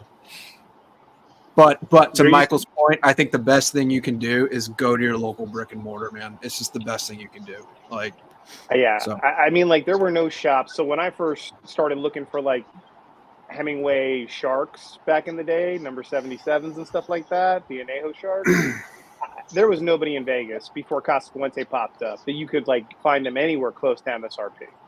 And even with Casa Fuente being added, being that they're in Caesar's Palace once again, it was like, you're not getting them at MSRP. So I used to call a shop out of Boston every year, same time, same general week of the year, and get boxes. That's commitment. Dedication. Yeah. Dedication. So you gotta have it. You gotta get that bull, man. Yeah, you gotta try to jot it down, put it in your journal, whatever it is. Hey, man, put it in the phone now, right? November 15th. I'm calling XYZ, and I'm getting XYZ. Yep.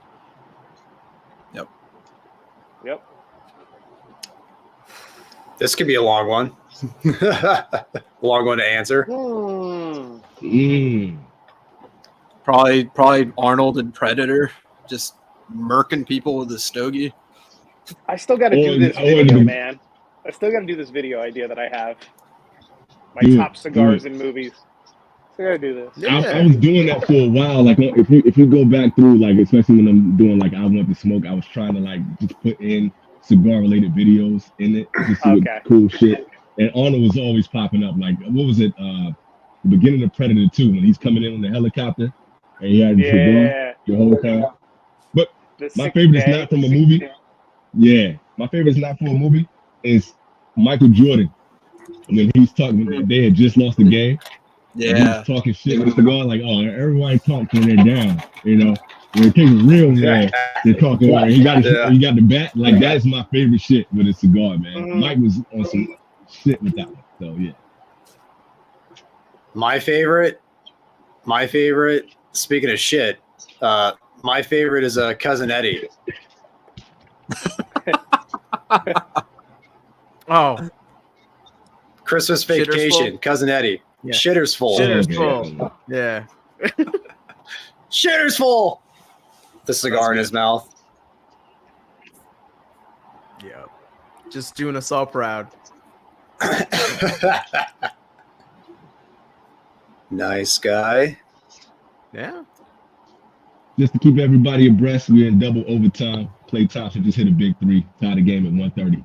We still rolling. Damn. Go Warriors. Checking for SARMs. I'm just kidding. Let's see. Buying Fuente cigars. Josh sounds like a smart guy. I feel like they're overhyped. Yeah, man. Hey, man, that's your opinion. I'm not mad at that, Josh. I don't know which cigars you're getting, but Fuente it has a lot of selections. They got a lot of different options. I would recommend the Hemingway. Just buy the Hemingway and be happy. Hemingway, Don Carlos, stay in that pocket. I think you'll be good. The Chateau Sungrown is money, but I can feel you on that one. I'm not mad at your opinion. I think some of them are. I mean, as a brand, maybe because they have so many lines, but they have some of my favorite cigars.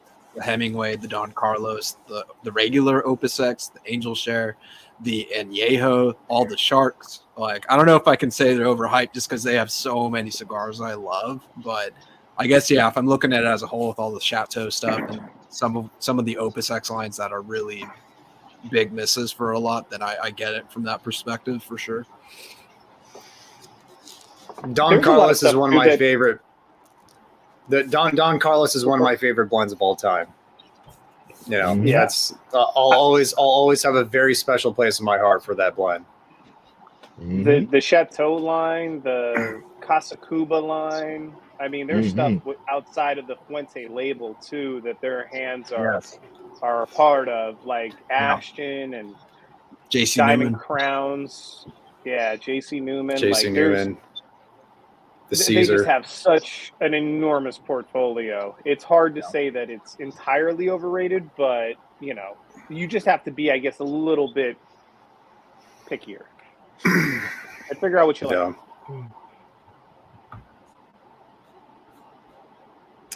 It's probably a lot more than that, man. Yeah. Some of the stuff that he just sent me was priceless. Like, there's no dollar amount, and it's not, you know, it's all for the love. That's it. Love of the hobby. Yeah, there you go, Roger.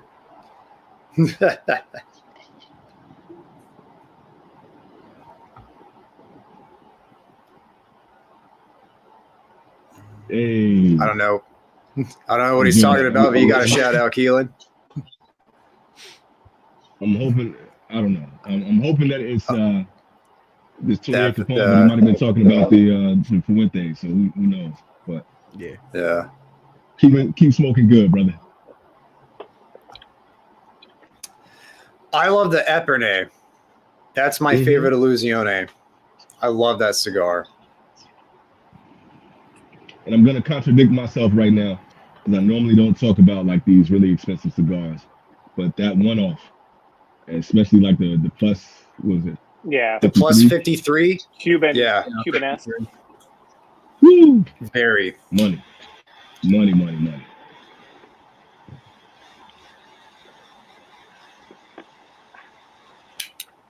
Sorry, y'all. I keep getting sidetracked with this game, man. We're going back and forth. So.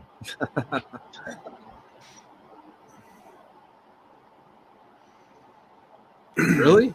They should be out there.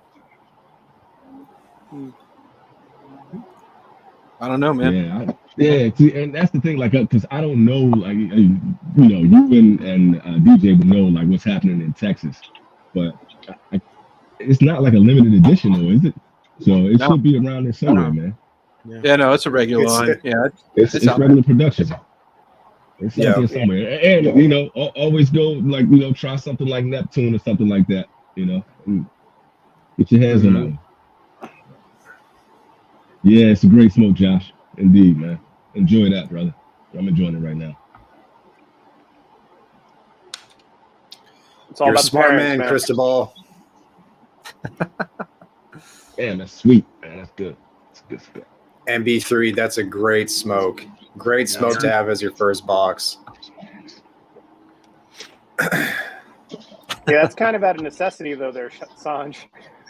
Yeah. Yeah, I had 11 to 12 cigars a day. Jesus. You're a That's machine. incredible. I want to know how many routine teeth cleanings you do, Sanj. Is it like every 3 months or every 6 months? It's weekly. Yeah, that's impressive. Yeah. Yeah, I've noticed that too, Eric. I love it. I'm on the love it camp.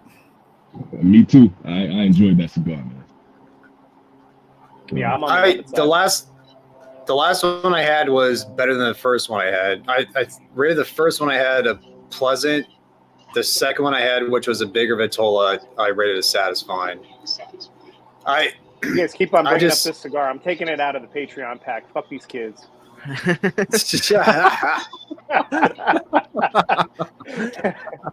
Sanj just answered me, by the way, Michael. He said 3 months. Yeah, no, it happened to me, bro. It happened to me. There's no way. I believe it, Sanj. That was good.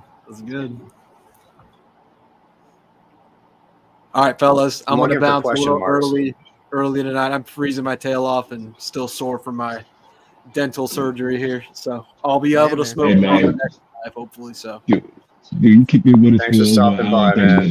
We just glad you were here, homeboy. Yeah, for sure, man. Appreciate you all. Warm up. All right, bro. Have fun. I'll see y'all later. Thanks, everyone, for joining. Have a good night, man. All right, later, y'all. Later, bro.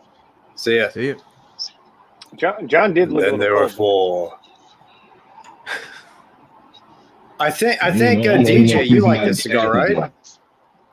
Yeah, the Nika Hexagonorsa. It's like it used to be like $7. Really, really good Corojo. Super good cigar. I just put that in a giveaway bag for somebody, man. Gotta ask them. Because every single video has an ad run on it now, and people like Coca-Cola don't want their ads being played on someone smoking a cigar. That's it. Bingo. It's like it's not any deeper than that. Yeah. Yep. It's about maximizing profitability always. Yep.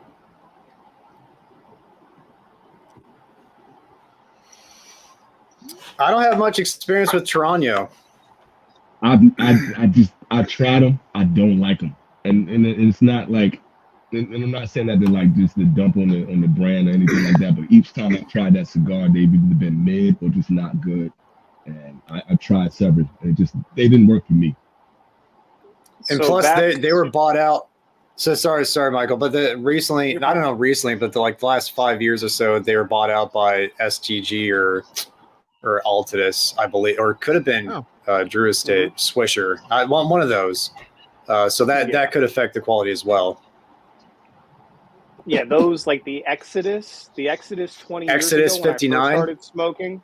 Oh, that was a damn good cigar back in the day, bro. That was so chocolatey. It was a really good smoke. I used to love those. and they were very affordable for somebody who was just like a college kid, like starting a cigar journey. Yeah. And I didn't get that. And see, I had it maybe 2 or 3 years ago, and I didn't get any of that. That was probably the last one that I had, and I was just like, dude, I had forgotten all about those for a long time. And then when you said the name, oof, yeah, the Exodus, dude, that was a good. The Exodus 1959. That was a good cigar. Same thing with the Room 101. Like the originals, the one with the head on it when they first came out, those are cheap. And like being young, like 21, like that was a great cigar to have access to. Yeah, 100%.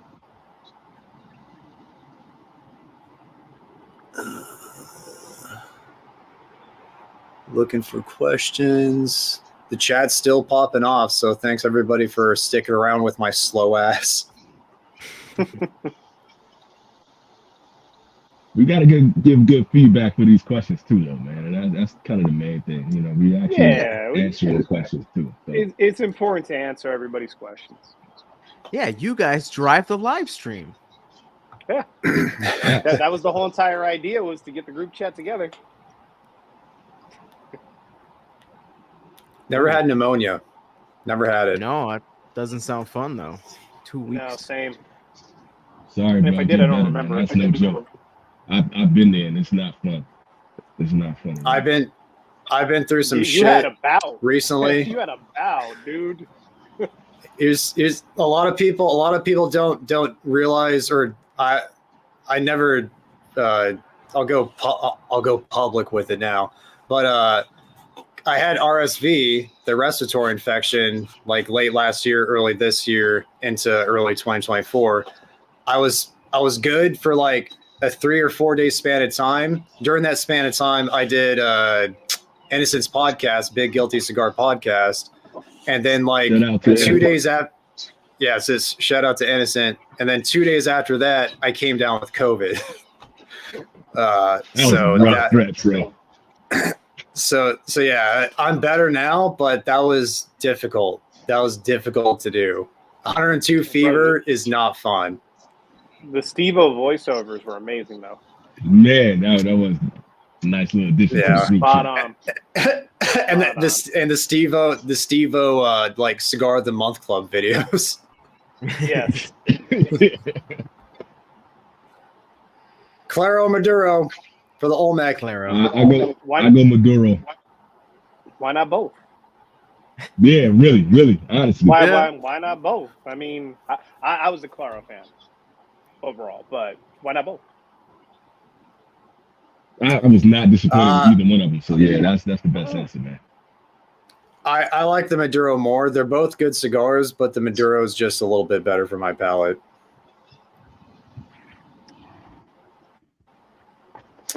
They're able to, at some point in the future, it'll probably get age restricted because YouTube takes some time, a lot of the times, to scan videos and see what's in there and stamp a age restriction label on it, at which point the ads will, go away because they won't be able to put ads on them.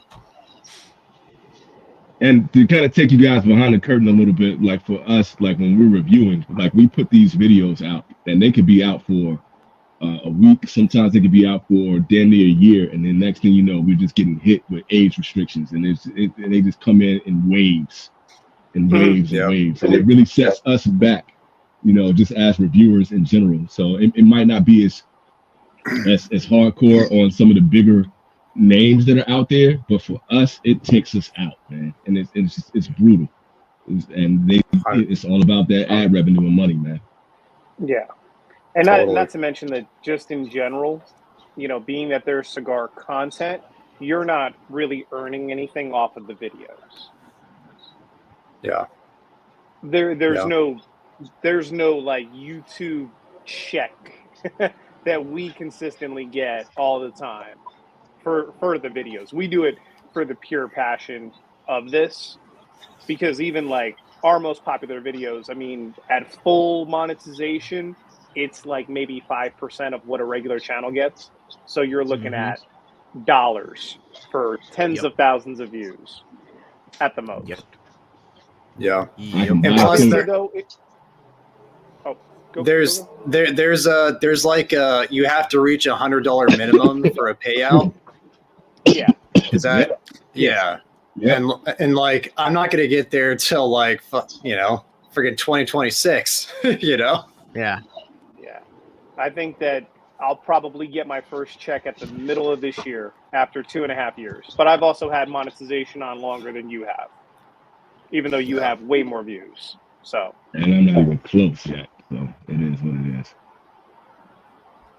And Kurt Williams is very correct. DJ knows exactly what to and not to say when it comes to TOS. He is the source. I would like my channel to not disappear. Unlike the real Kurt Williams, who did not know the fine print and what not to say. Bloody sock game, bro. What the hell? What? Agape, though. How's that agape, Mike? Dude, this is fantastic. This is my favorite Freud cigar. I'm just gonna throw that out there. I really enjoy this. I have not had a bad one yet. Nice. Yeah, they're very good. The 2021 Namakubi was fantastic. Yeah.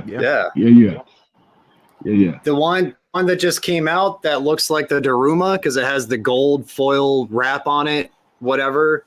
That's like a 6.5 by 50 or 52 Figurado. I haven't had that one yet, but love the 2021. Love the purple one. Loved it. And to go back to Juice answer real quick, I think the reason why they're popular with the ladies is because of their branding, and they kind of lead a lot of the cigars to the sweet side, cookies and sweets and all that kind of stuff. And just in general, not to generalize, but I'm actually generalizing. A lot of the women that I know that like cigars that are not like real aficionados, they like the sweeter cigars. So that I think that's where the draw comes in with that.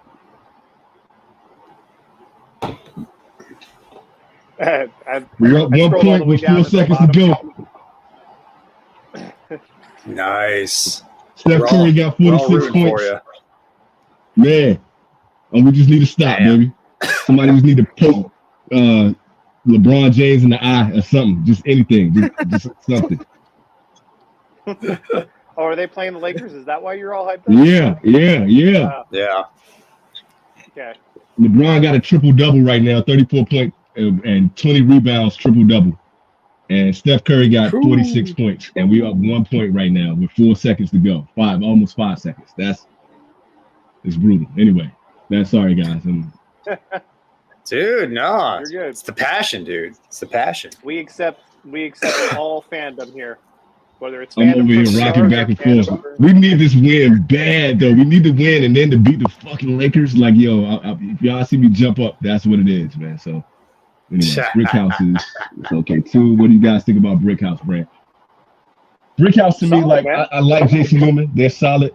To me, it's like, that's like a bloody cigar for me. Like if I'm just around, I want to give people cigars and like are just getting into cigars and they want to smoke something good and I don't want to give them some trash or something like that.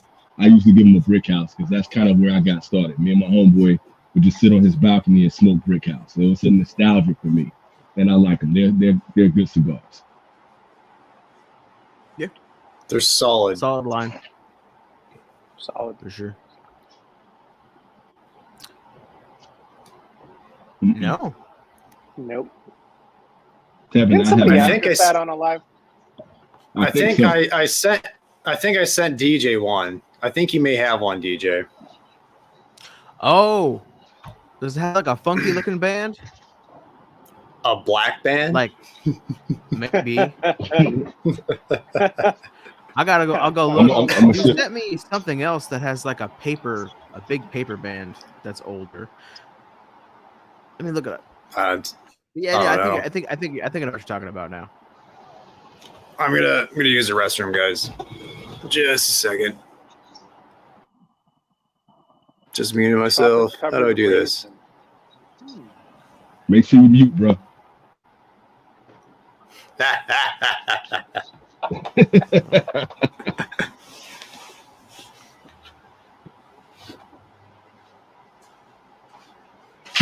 Carpenter said the Padron Black just tastes like a Padron, and that's what I was expecting. I wasn't expecting anything different. Like they all taste the same to me. I don't know if anybody else has it. Like I haven't had a Padron that was like, okay, this is completely different from the last Padron that I just had. It doesn't look familiar. I don't know. He did send me some funky Padron. It is a Padron with a black with the black band on it. Yeah, that's about it. So is the cigar like really dark? Is it like a really dark Maduro or something like that? Did they do? Is it like an Oscuro or something? So I don't know. So it originally came out as part of the CRA sampler, I believe, and the Freedom sampler. Cigar. Yeah. But like, here's the thing about. Go for it, DJ. Good. No, I was gonna say I think mine had something to do with like Americana on it. Yeah. If it came my way, I would smoke it, and because I think people, God damn, we're about to go into OT again. Fuck. It's about to be triple OT. But my thing is like I will smoke a Padron if you give it to me. Like I don't go out of my way just because I don't like spending that much on cigars, especially if it's like not doing anything to like change my experience with cigars. But if I came across it, man, I like Oscuros, I like really dark Maduros, and I would try it. I enjoyed that Opus X, the Oro Oscuro that I posted this week. That was a nice stick. I like a good Oscuro. We just lost by one, fellas. 145 to 144. Who did it? LeBron? LeBron James. Motherfucker. Oh, no. Oh, no. I was joking when I said they should send him to the line, and they actually did it. And for once, that motherfucker hit free throws. So, wow. Test him for SARMs. Nope, actually, that was Anthony Davis. Got a dunk last second. Yeah. Anyway, there it is. Oh man, oh well.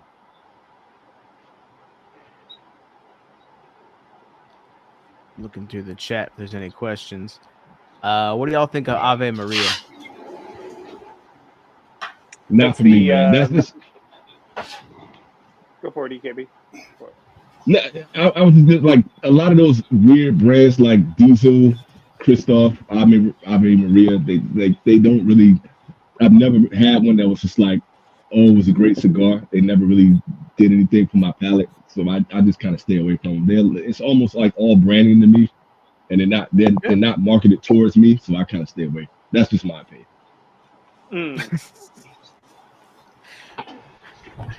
This dude was sitting on the toilet. From the toilet. From the toilet. Comments and selects his own comment. What do you guys think about RoboCop? This dude, man. The game or the movie? Because you've been obsessed with the game. I haven't played the game yet. Yeah, me neither. I thought that Matt would at least get a short out while he was in there.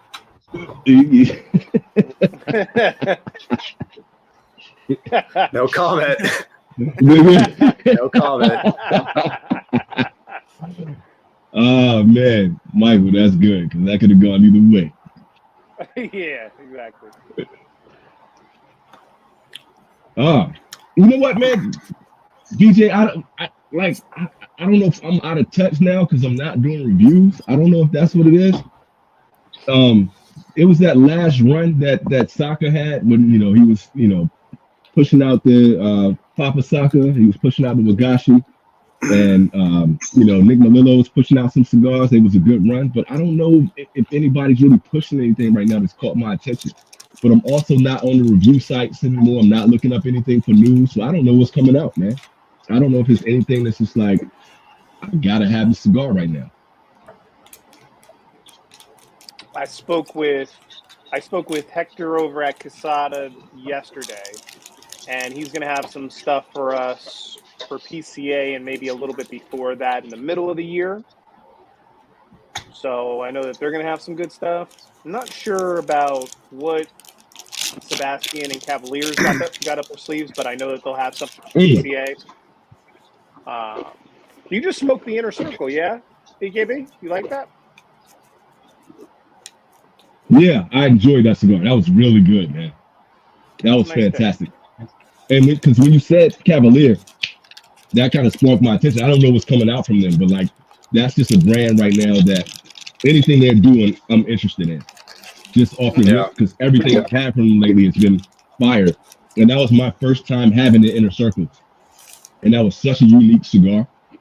And the flavors on it were really unique, and they were like this great smoke body. That was such a good cigar. So I'm here for anything that Sebastian is doing right now.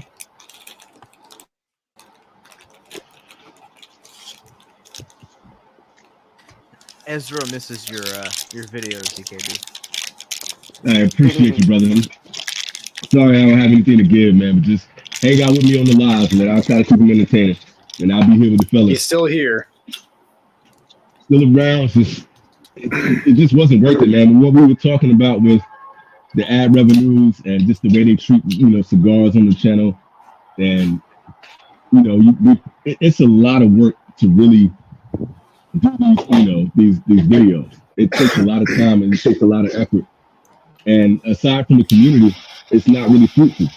So I feel like if I'm doing these lives, if I'm hanging out with the fellas, smoking good cigars and enjoying my cigars, that's kind of the best route for me. Yep.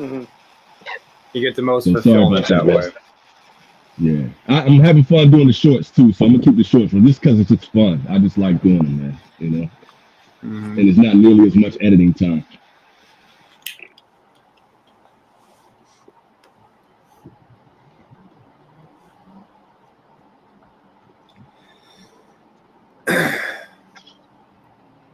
Yeah, agreed. That's a tough palate right there, man. That you gotta go hard to impress Peter, yo. But that said, like when he does say a cigar is like A tier, this S tier, this B tier, you gotta respect it. Go out and try that cigar for sure. Yep.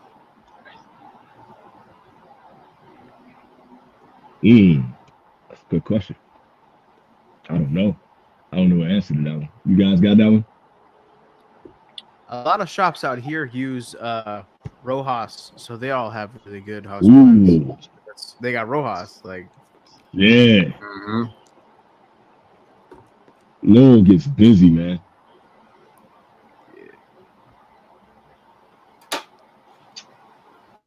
Yep. Just a bunch of AJs. I'm cool.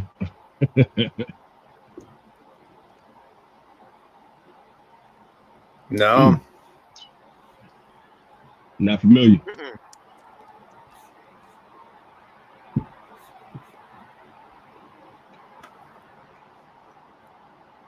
I just lit up a RS-88 Cameroon. Money so far. Absolute money from the start. I'm lighting up the Habano. All right. Michael's still going on that agape, right?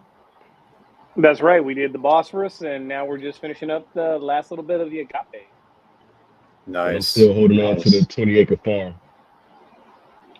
Enjoying this. It's one of the more underrated ones in Drew Estate's book, man. 20-acre farm doesn't get enough love. It should get more love, for real. Yeah, Cavalier doesn't miss, man. They are on fire right now. They do a nice job. Appreciate you, Ezra, man. Thank you, bro. But like, what's going on, Zone 8? Damn, there was something I wanted to say. I lost that shit. What up, man? I say that this is a Cameroon. It is. Oh, it's Cameroon. Oh, I wish that Sanch hadn't left already. Man, dude, sometimes you don't know until you light it. But you know immediately when you light that up, like, okay, that's a Cameroon right there for sure. Yeah, you know. After you lit it. As soon as you light it, you're like, okay, I know which one I got now. All right. Right now, man, it's about probably like 40 degrees. So I don't know what that is in Celsius anymore, but it's cold, Jack. It's cold. You want to know what's crazy? So I actually placed an order with Sanj this past week. Okay. Yeah. I placed an order with Insomniac, of course, but I've got the SP1014 Black Churchills. And because I needed a couple of Churchills to get down with a couple of the homies. And then I also grabbed the, what was the cigar that we were talking about on the last live? It was that I needed to get, the Attic series that you were talking about on your live, EKB. So I grabbed some Attics. Yep. Nice. Yeah, I grabbed I'm really curious to see what you're going to think about those, man. Yeah. It was an interesting cigar, so I'm really waiting to hear your thoughts. So for all the Sanj Patel cigars that we get, I also still enjoy buying. We support the dude, man. And support the people that support you, always. Absolutely. The Love Red is at a EP Carrillo's factory, La Alianza.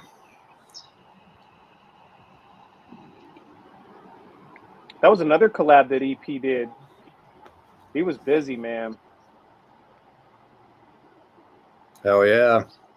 Yup. It's a good cigar, man. It's a very good cigar. It's a very good, unique Connecticut. And I like the smoke is always good. It always smokes like it's supposed to. I've never had an issue with this cigar any times that I had it. And I didn't want to I went lighter this morning because it's not morning anymore. But when I started this, it was still morning. And I didn't want to smoke anything too heavy. And 20 Acre Farm is always one of those that if I want to smoke it morning, noon, and night, it always hits right. Always. Stocks and Stogies. This is Sasebo, Japan. On the other side of the world.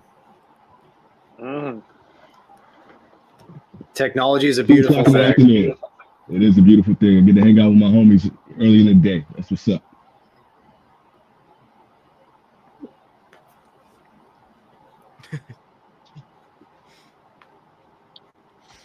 3 out of 10 cigars are just AJ's. AJ gets busy, man. He's literally busy. And he has a ton of land in Nicaragua. Ton of land. Oh man, I don't know how he has enough time in the day to collaborate with so many people, man. Like he has to be bouncing all over the globe, smoking thousands of cigars. I don't know how he does it. No. I gotta admit, man, so when I was getting a lot of the cigars sent to me from cigar clubs and things like that, they would send out a lot of the some of their house brands and some of their custom blends. Every now and then I would smoke one, nothing ever really popped out for me.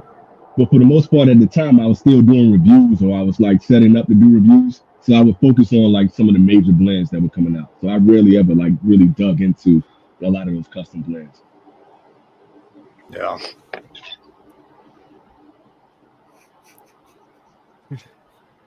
Peter.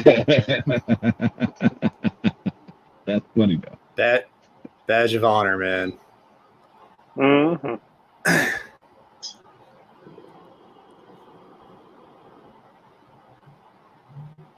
That's if you're gonna go with Padron, that's the most reasonable way to go about it. The 1000 series. They all taste the same to me. So why spend a ton of money when you can just buy a bunch of the 1000 series and let them age and they're gonna pretty much be the same thing. So that's my opinion. Save your dough, smoke Padron if you like Padron. Go with 1000. Yep. Yes and no. Where I am right now, it's not easy to get cigars here. When I was in the Kanto area, Kanagawa near Tokyo, I could go out and I can get cigars. It's mainly going to be Cubans. It's mainly going to be Davidoff. Davidoff has their hands here in Japan. You get a lot of Fuentes, Placencias, but that was really the most of what you could get. You can get some Drew Estates that are out here from time to time. But where I am right now, I'm in a dry spot. It's so hard. And everything, if you just go to the lounge that's in my area, everything is marked up literally 150%. So it's not easy getting cigars where I am right now. So. It's fucked, dude.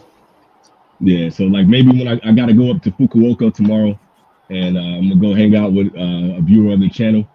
I'm gonna smoke some cigars with him, so hopefully I can find a dope spot in Fukuoka, since it's one of the major cities in this area. But this region, like tobacco is here. It's not like they grow it here, but they love cigarettes. So you can literally go to a vending machine and get your cigarettes and whatnot, or any convenience, like they sell cigarettes, but it's rare that you find cigars. It's just not a major part of their culture unless they like really wealthy in the Yakuza or some shit like that. So getting cigars in Japan, especially when you're not in the major city, is difficult.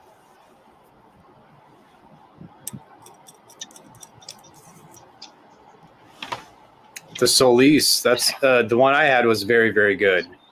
Very, very But yeah, good. if it's muted, it probably could benefit from more time. And if you want something a little stronger, go in the same line and get the little Knox. That might be kind of more in line with that. It's kind of like the sister to that cigar.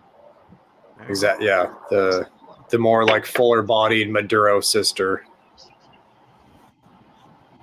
All right. Right here. This may be the only time I'll ever recommend the M81.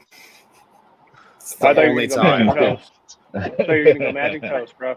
No, Magic Toast isn't especially peppery. It's just bad. It's not.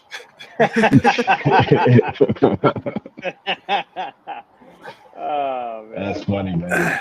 I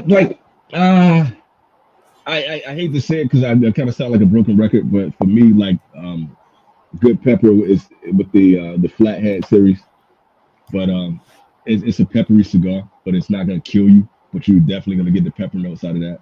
So you can take anything out of Matt's book and just go with AJ.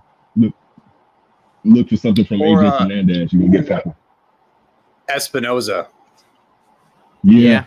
Good call. Yeah.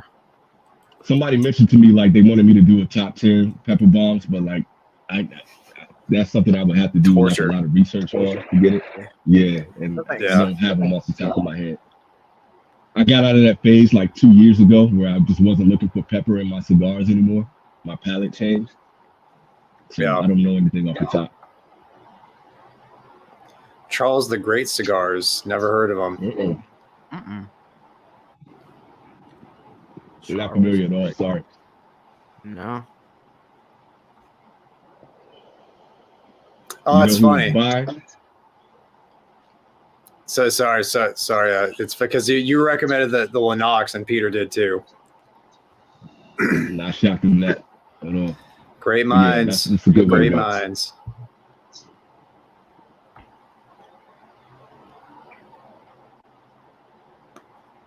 Cigars in general. I got a stash. Thanks for looking like it's interesting, Carpenter, man. Like I didn't realize how many cigars that I had. Because when I got back here and I offloaded everything, I knew that I wasn't going to be smoking as many cigars because I wasn't going to be doing the reviews as much. I was going to be just smoking the cigars that I like. So I went through to just like get all these bombs set aside, and I was like, damn, I got like 300 plus cigars. So I haven't had the need to like go out and really find anything other than I just wanted to do some videos, just like because I was down here in a new place. I wanted to show y'all different places to buy cigars, and then I came here and I was like, fuck, there are no cigar shops here, none. So there was no way for me to do that. So I got more cigars than I really need, and then I got good friends that send bombs all the time, and so it is what it is. I'm just trying to pay it forward at this point now.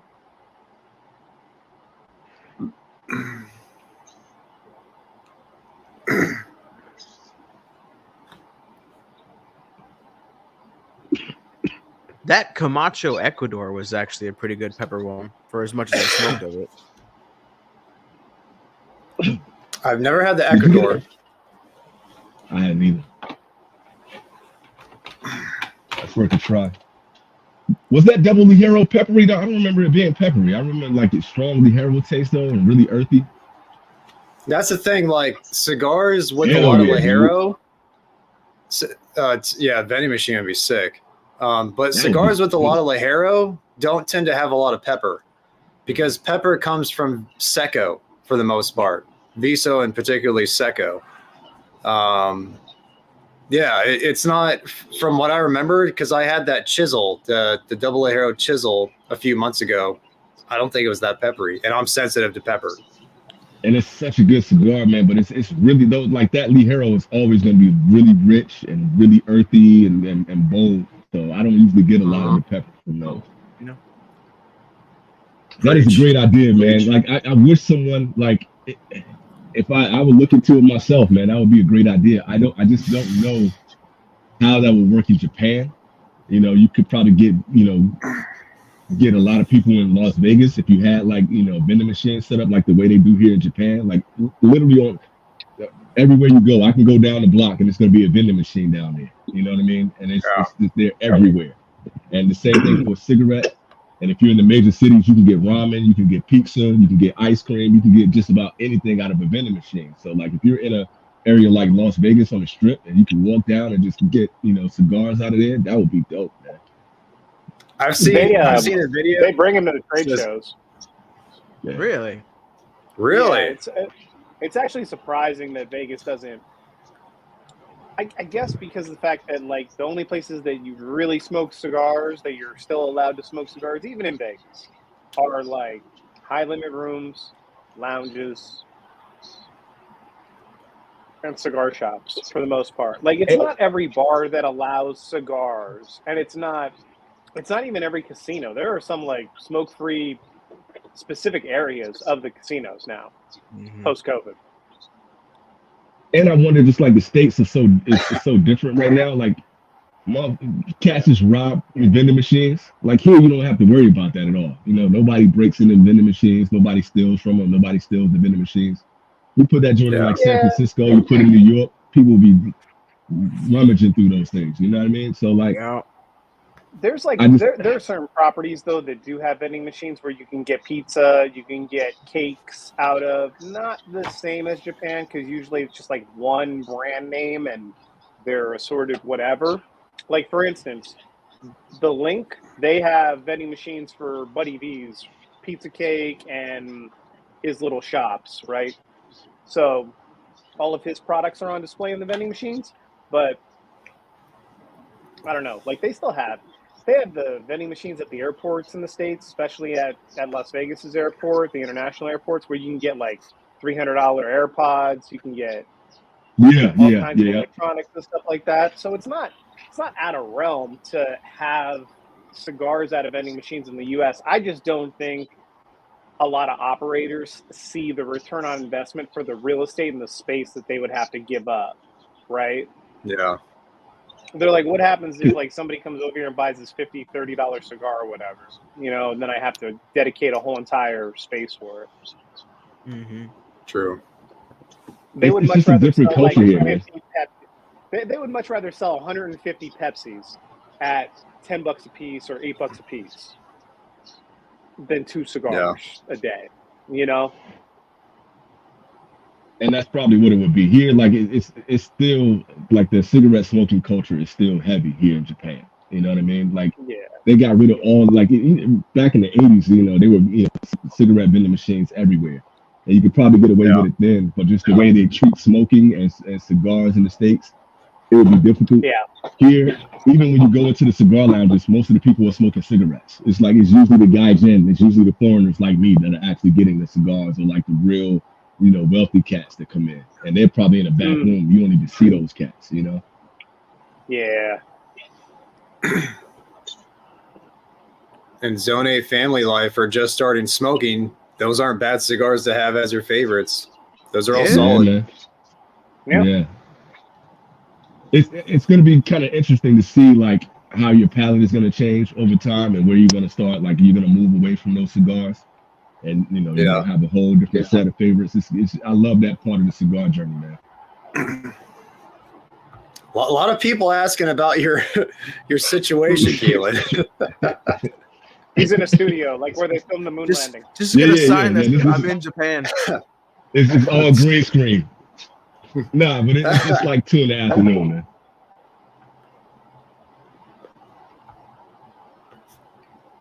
Agreed, Cannon.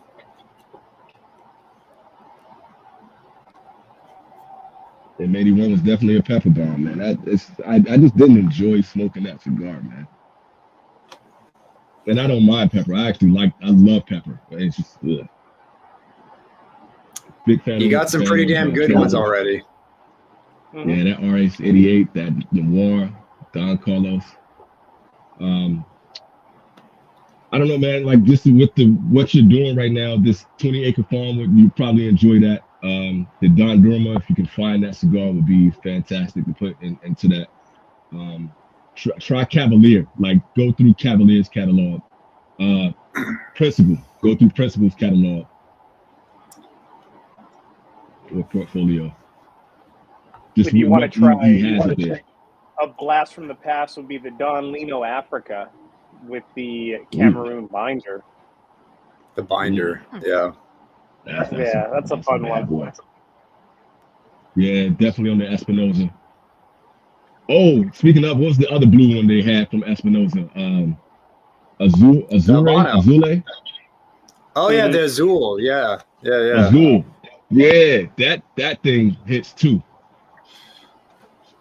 Oh.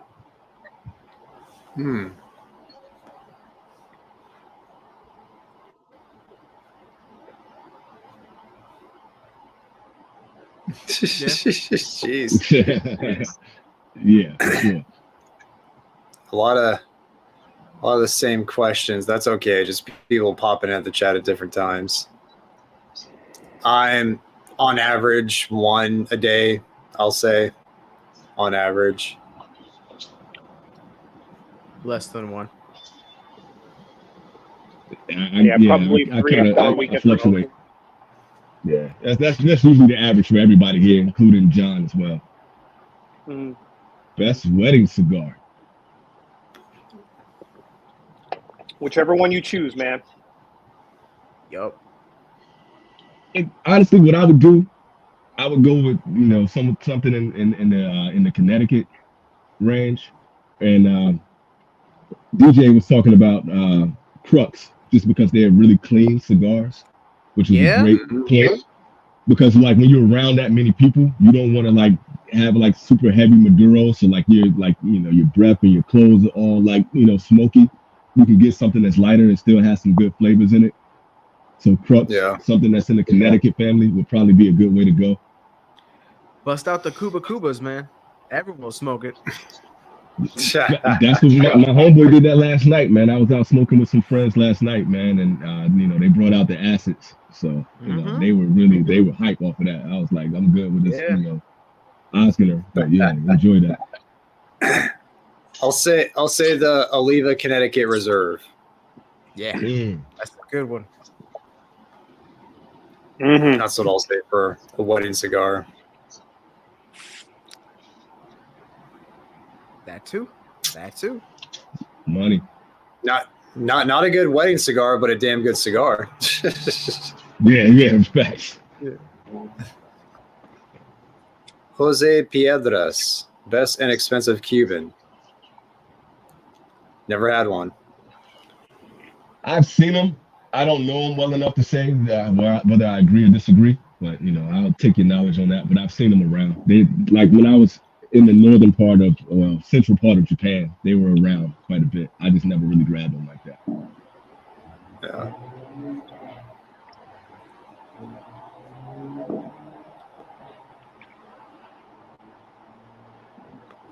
I'm not surprised, but that's like one of those brands that I just don't get into them like that, man. So yeah, and I can see why they were rushing.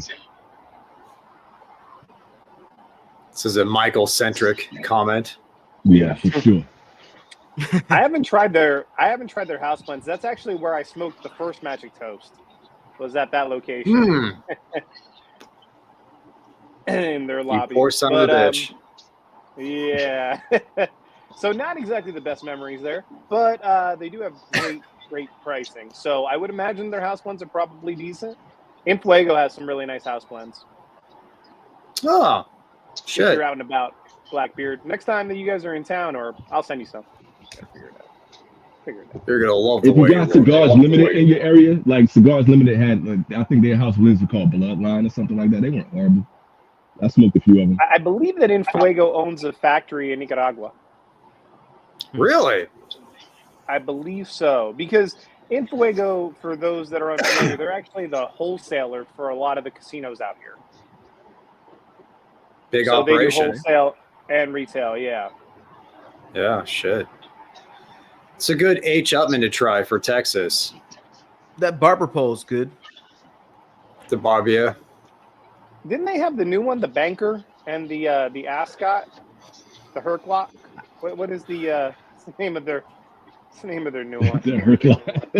It's close to the Day Trader. Day Trader. And they have one more Banker it sounds like that. It was like yuppie business guy from Greenwich Village. It was something like that. So their branding was weird. Yeah.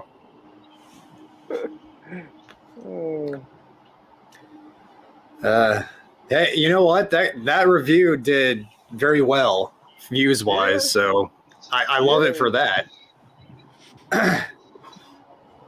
You know, it's funny, like that review and then the Gurkha review did very, very well. And like it got like a ton of likes compared to like other videos because people are like, all right, he tried it. He was honest. Like he turned around, like he talked shit on Gurkha, but he was honest that he liked this one. So yeah, gotta give him props. Man, it's a lot of Gurkha fans out there, man. You know, just as many people that are. love Gurkha as that hate it. So. There are, man. You're right. Fred loves a Don Lino. Yeah. Nah, Fred and I, we were talking about that a little while ago. Yeah. The La Aurora, they make a damn good Cameroon. That is a good Cameroon for sure. Mm-hmm. That's probably like the first one that I had. Damn, man, I haven't had that cigar in about 2 years though. That is good though. I think Matt sent me one. That's the only one I got left. Very underrated. Yeah, it's a 6x58 Perfecto. Very good. What happened, Robbie? It was the nicotine that got to you? It sounds like it. Best citrus notes. You know, I'll say the one that's fairly affordable and easy to find is a Hood of Nicaragua, Connecticut, Don Antonio, Connecticut. Very citrusy cigar. Very good. The Inner Circle that I just had some really good citrus notes. The One-Off has some really good citrus notes as well too. True that. There's some other ones that I know though. I don't know why I'm drawing a blank though. That would have been a great top 10 too. Because there's some really good cigars. Like a few years ago, I was on a search just to find like really good citrus notes in cigars, man. It hits really I like well. seeing everybody getting behind the Day Trader. That's nice. I have to smoke. I got one, so I'm happy now. Yeah, that's what I'm saying. Don Durma. Don Durma was easy. so sweet. Yeah. The Principal Black and Gold. Easy. I really liked, and I know that Pete didn't care for it, but the Dale, the Istanbul, had like that rose water kind of sweetness to it, like pomegranate molasses. It was just It was also very floral, so I guess it was kind of balanced and not overly sweet. But Sanj's Cameroon, man, that RS88 or the Connecticut too. The Connecticut has like that sugar cane. It's nice. Yeah, too. and the Saka Khan. It's really good for that. The Saka Khan and the Dos Los Dias. Smoking flowers. It's funny. Now I can see the Oliva V. I'm not mad at that. It might be a bit strong, but cigar. it'll work.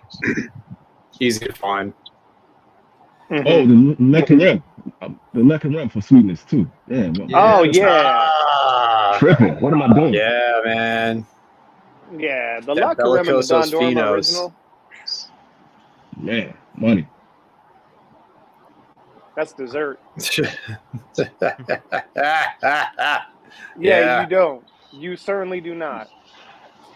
Man, when you're scarred. And it has some sweetness too. So you can get some sweetness out of the Magic Toast too.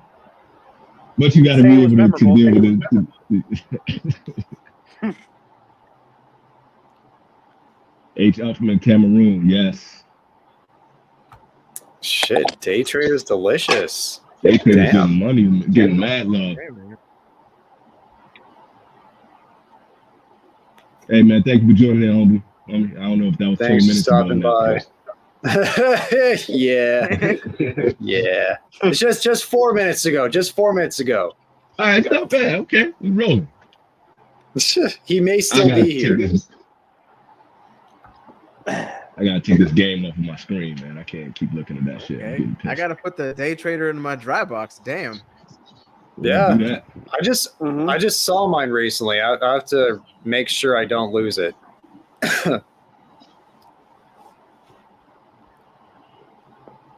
Okay, so here's a DJ question. Best Corojo.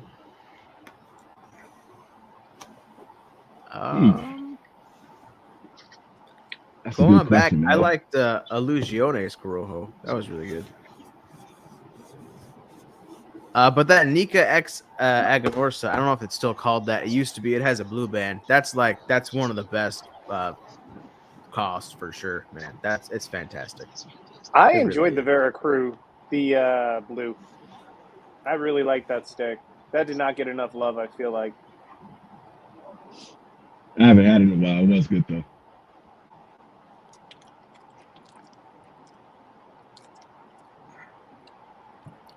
Man, I'm drawing a blank on Corojos, man. It's a lot of good ones out there. There's a lot.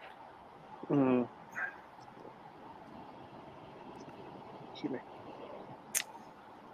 The Love and Passion. I love that cigar. It's predominantly Corojo. Mm-hmm. Damn good too.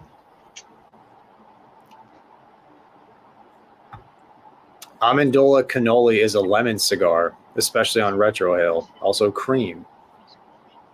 I haven't had that cigar in so long. Kind of like Christoph. Amendola. Like Amendola just isn't on my radar. Just like Christoph. I have a couple of the Amendola cannolis. I have to fire one up, put that on the list. Do that because I remember it being good. Dion over at Illusione, man, he's always been a monster with Corojo. A lot of his lines.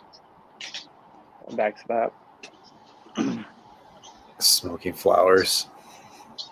Yeah, the dilate. He was not a fan. I know Joe knows he did not like that cigar either. Oh yeah, that's way too many flavors for Joe knows, bro.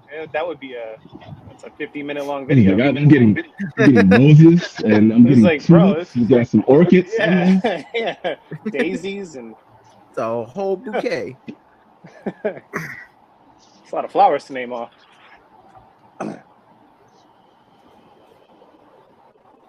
Fink Cigar Company. All of that. Never heard of it. Yeah, no.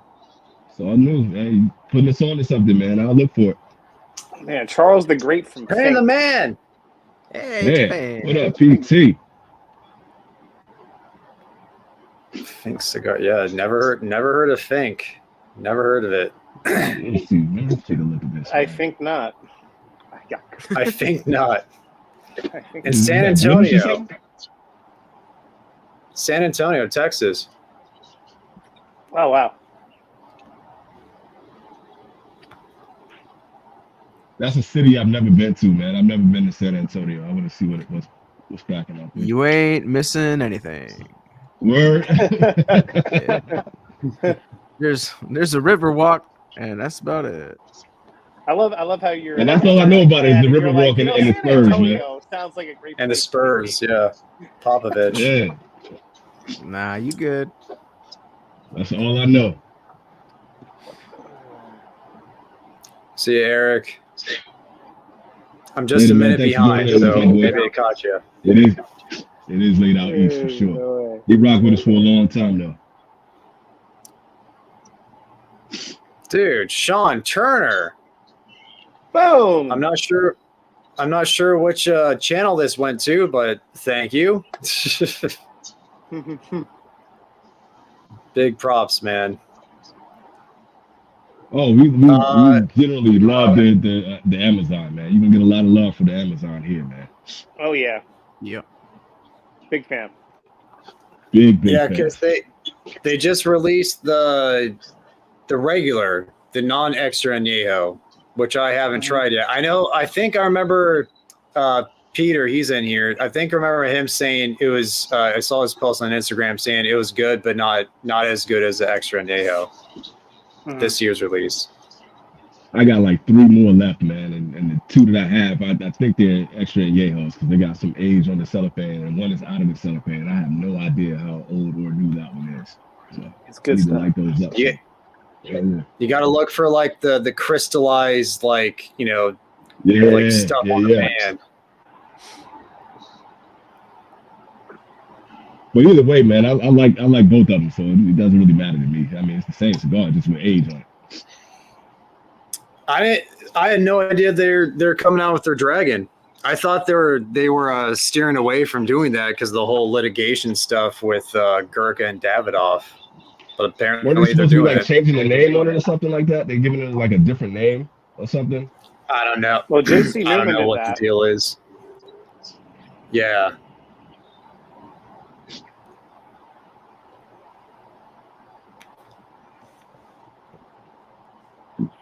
All right, so we're in the last half hour of the chat. Is it movie time? Is it 80s remote time, Keelan? I think so. Thanks for the plug, baby. It took Almost us got the first studio 2 set up, hours too. to catch up to the chat. Right. Yeah. It was a busy one. It slowed down enough to where I was able to catch up. Yeah. Have you guys been watching anything? Have you guys been checking out any movies or looking forward to anything? Doom is really popular right now, and did you guys get the little Doom fleshlight? Popcorn. Did you get that? Oh, Yeah, did you get the popcorn fleshlight? Yeah. Flashlight, bro. Dude, flashlight. Oh God! If y'all haven't seen that, let me pull up a photo. Yeah, pull that up, yo. That thing is hilarious. Yo, That shit's gonna be on the black market. Yo, I thought that the Saw popcorn holders were gonna resell. This thing is gonna resell, boys. Where we at This is here? gonna be an OnlyFans. This is gonna be a Dune OnlyFans.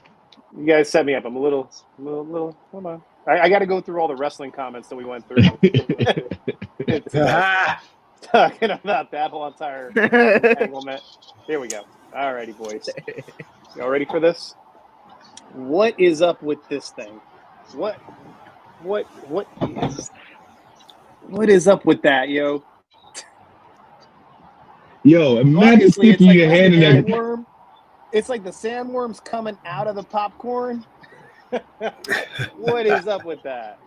Hey, remember the old trick with the popcorn? It's like the Justin Timberlake popcorn. The great moments in hookup history on the Chappelle Show. Oh, Yeah. oh shit! That is hilarious. Nice, Edwin. Shabang. There you go. Shabang. Banger alert. It's damn good. I probably spark one of those up tonight, man. I have 3 cigars a day. I'll spark one of those up later on this evening. Hell yeah, you're on your way to being like Sanj. Right. You know what I mean? I'm working my way up to 11 to 12 a day. Yeah. The office. 11 to 12 a day. Man, I don't know if I could own a cigar shop. That'd be a That'd lot. be a problem. That dinner bill will go crazy. Yeah, Those man. Superfan episodes of The Office are fucking great. Yeah. I watch Looks The like a Office, sex man. That's toy. like Yeah. it's like it's like background noise for me with The Office, man. I know they got brilliant moments in there, but I didn't fall in love with it like most people. Shouts out, Mike. Thanks, man. Well, the Superfan edition is all the shit they didn't cut, so it goes like crazy inappropriate at times from TV, and it's fucking great. Oh, nice. Nice. I gotta watch that. Steve Carell in that? They still got Steve Carell in it? Okay, yeah. You know it's gonna be money there. What platform is it on? Peacock. Okay. check that out. Later, Mike. I haven't really watched anything, man. The last thing that I just finished up the other night, man, because I had to set up the internet and trying to set up this crib. So I finally sat down and I watched Top Boy. You guys, any of y'all watch Top Boy on Netflix? No. Never heard of it. Okay. So Top Boy is basically like The Wire, but it's in London.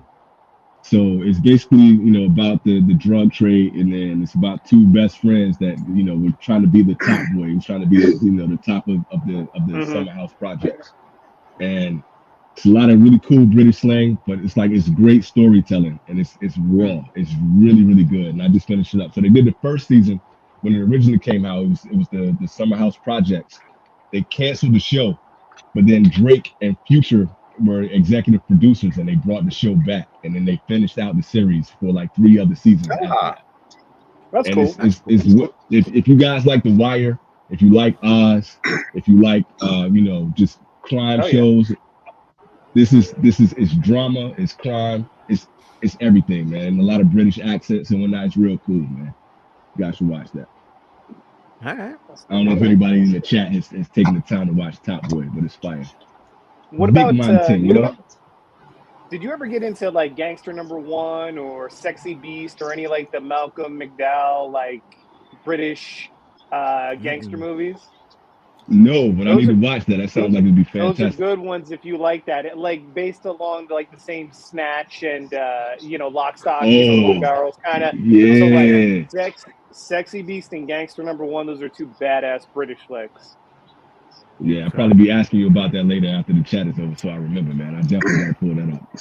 For sure. What platform is it on? How can I find that? Is it on like Netflix I don't or know if anything they're like that? streaming. Let's see. Gangster #1. Wait, I got the Cody. I can find it. Yeah. I'll send you some info. Got you. My man. I'm a pirate, so I'll find it for sure. Same. I've been trying to get through the latest season of True Detective. It's I gotta watch that. Yeah. Is it just like rough because it's just so brutal? No, it's fucking slow. Like it is. Okay. But all of those are like that though. All of them are like that to me. But like at least none of them has been good as good as season 1, in my opinion. But yeah, at least shit happens. This time it's like, damn, I don't want to know these backstories. Can we get to someone dying and then tell me about the backstories? Right. Yeah, give me so much backstory. Did anybody watch the trailer for the new Roadhouse coming out with Jake Gyllenhaal? No. Okay. I haven't seen it yet. I finally saw the trailer for it. I finally saw the trailer for this thing. Okay. I did see the trailer. I finally saw the trailer. And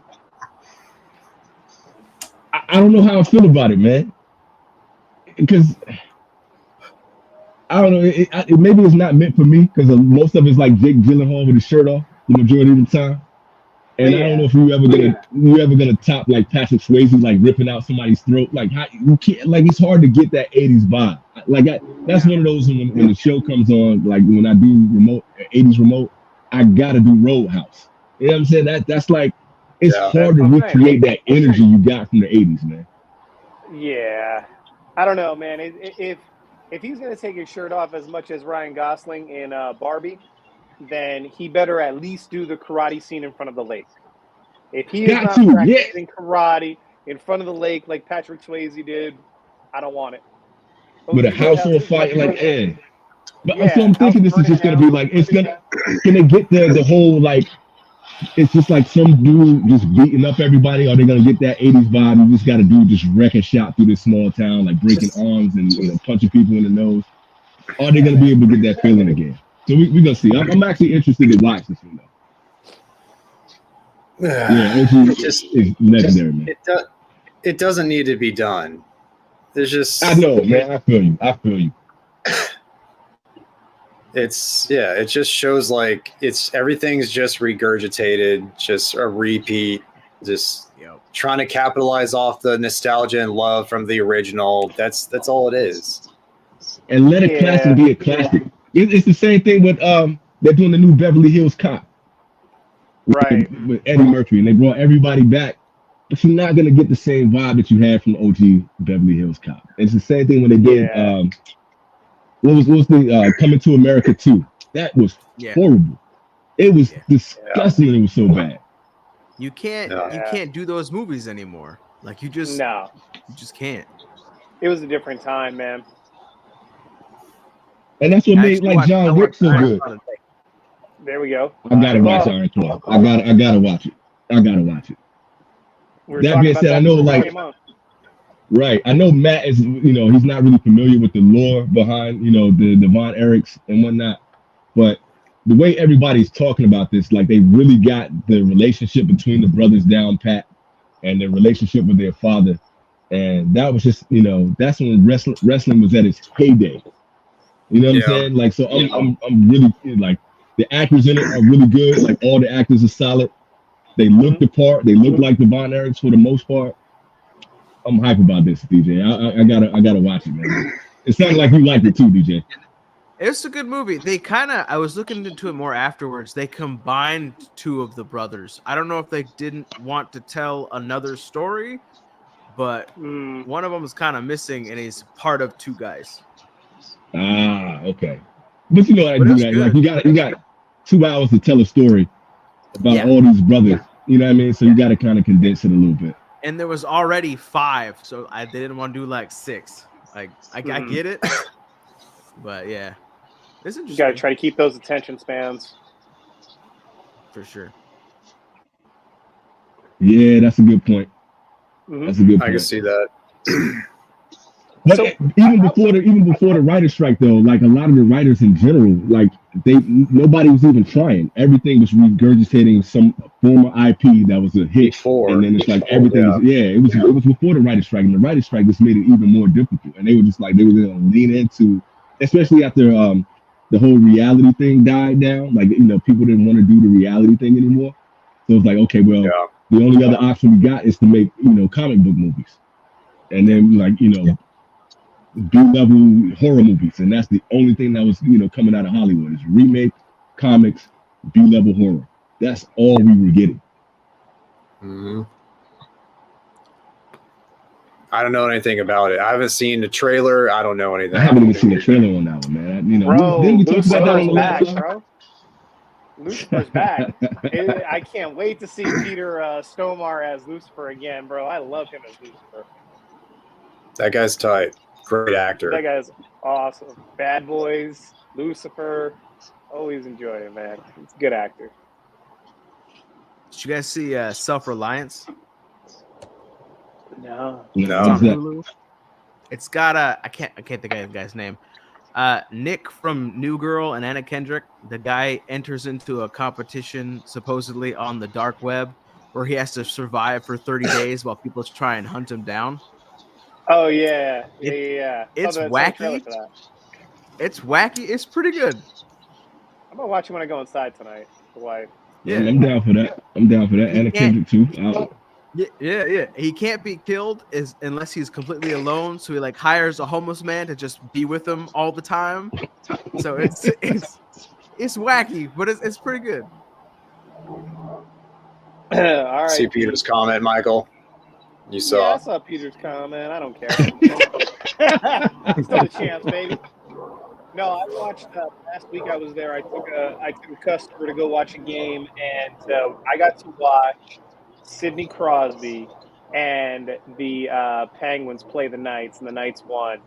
And man, it was like, because you have to remember, Sidney Crosby's the same age pretty much as me, and I'm watching this dude move, and like he didn't play a lot of minutes, but he played the majority of. It was still cool to watch Sid the Kid like out there on the ice again in Vegas against the Knights. I had a very surreal moment as like a hockey fan my whole life living in Vegas. That was awesome, dude. We're about to lose all of our viewers. Yeah, there goes everybody except for Pete. You said the H word and it just boom. Yeah, everybody. Yep. Right for the hills. I saw that my regional exclusive review was kind of ass today. That was like 9 out of 10, and I was like, oh yeah, I'm wearing my Knights shirt, my Knights sweater. And And they were like, no, we ain't watching this shit.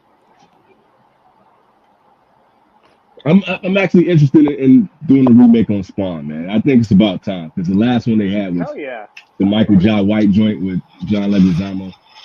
Yeah. I'm just scared that they're gonna it's gonna be like all CGI, and they're probably gonna get like what's the dude, man, that did 300?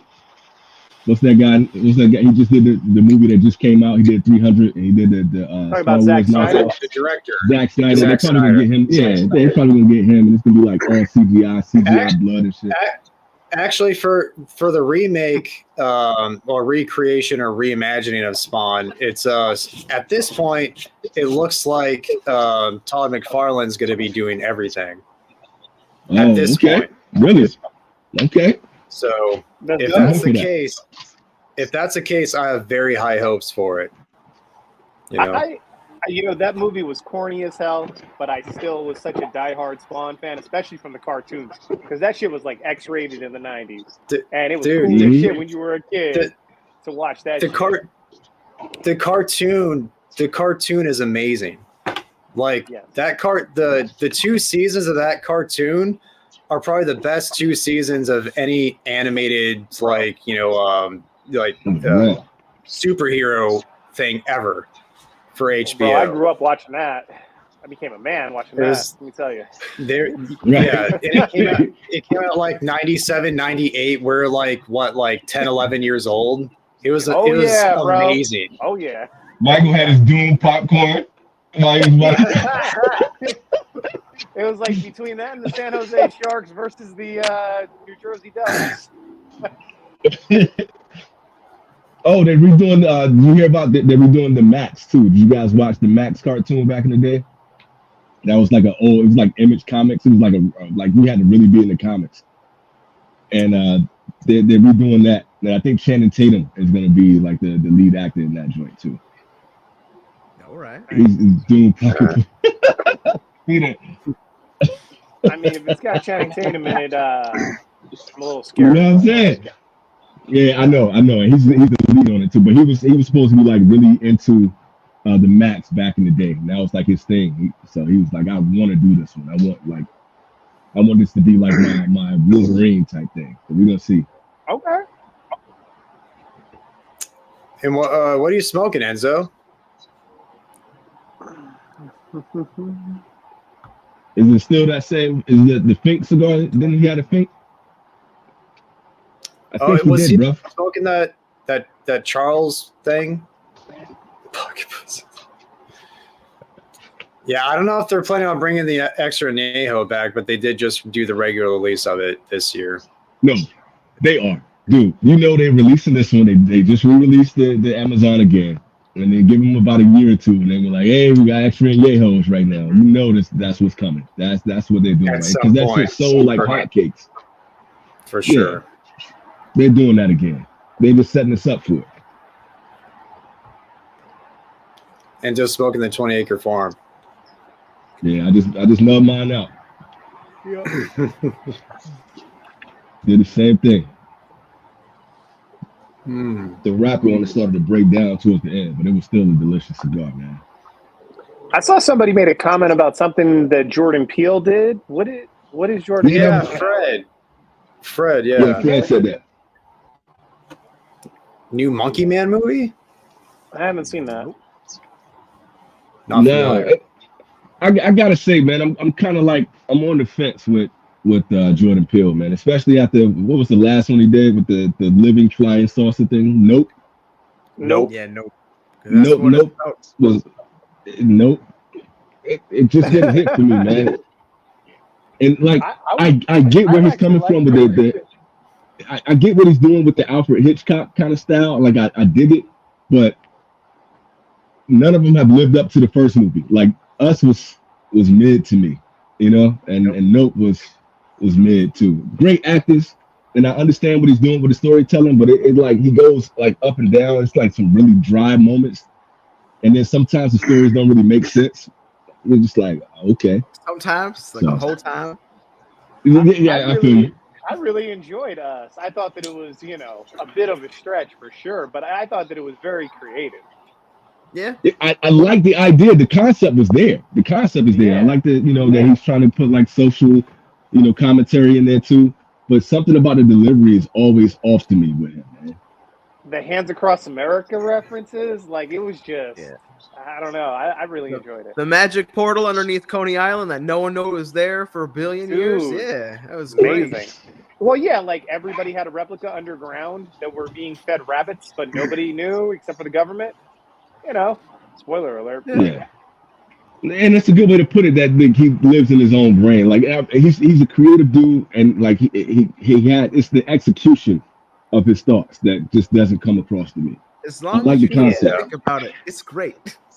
Yeah. He doesn't have the storytelling part down yet. Yeah.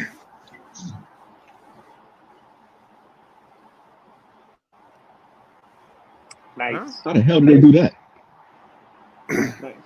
Yeah, he just somebody was stashing that for themselves. Somebody was stashing that. Yeah.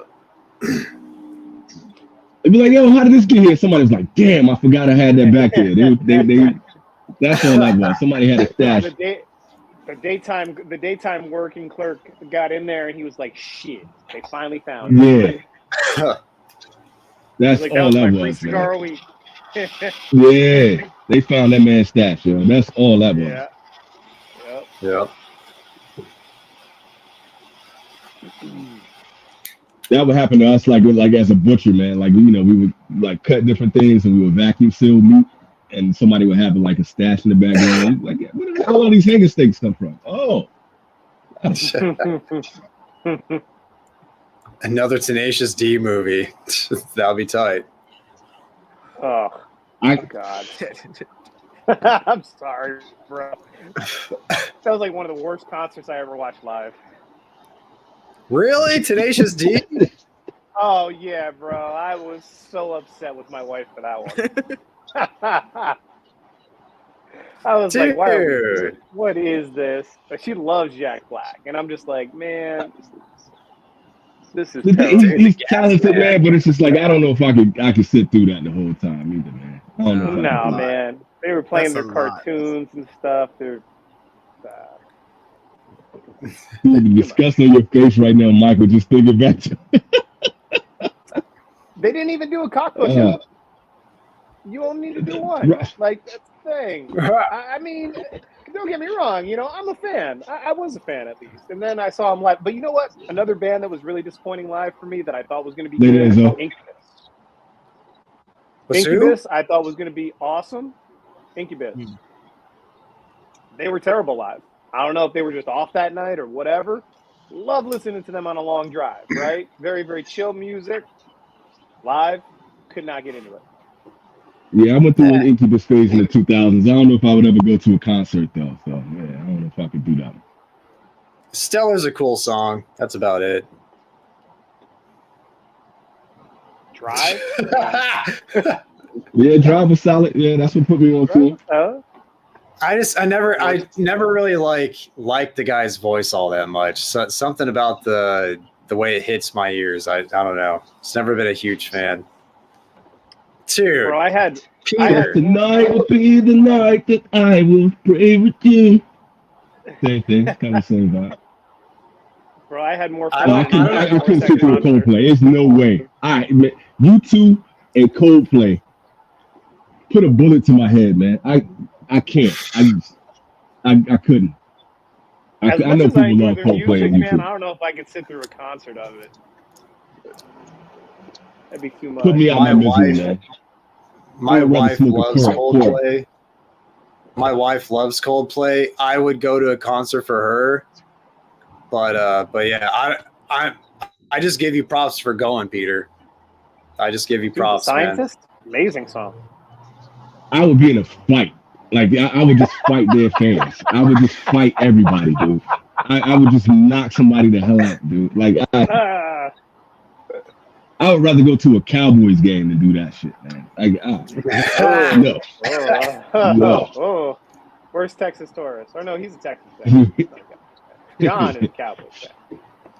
I don't blame you, Peter. I would have took myself out. I'm either knocking everybody in there out and getting dragged out by security, or I'm just taking my own life for that one. I couldn't sit through it.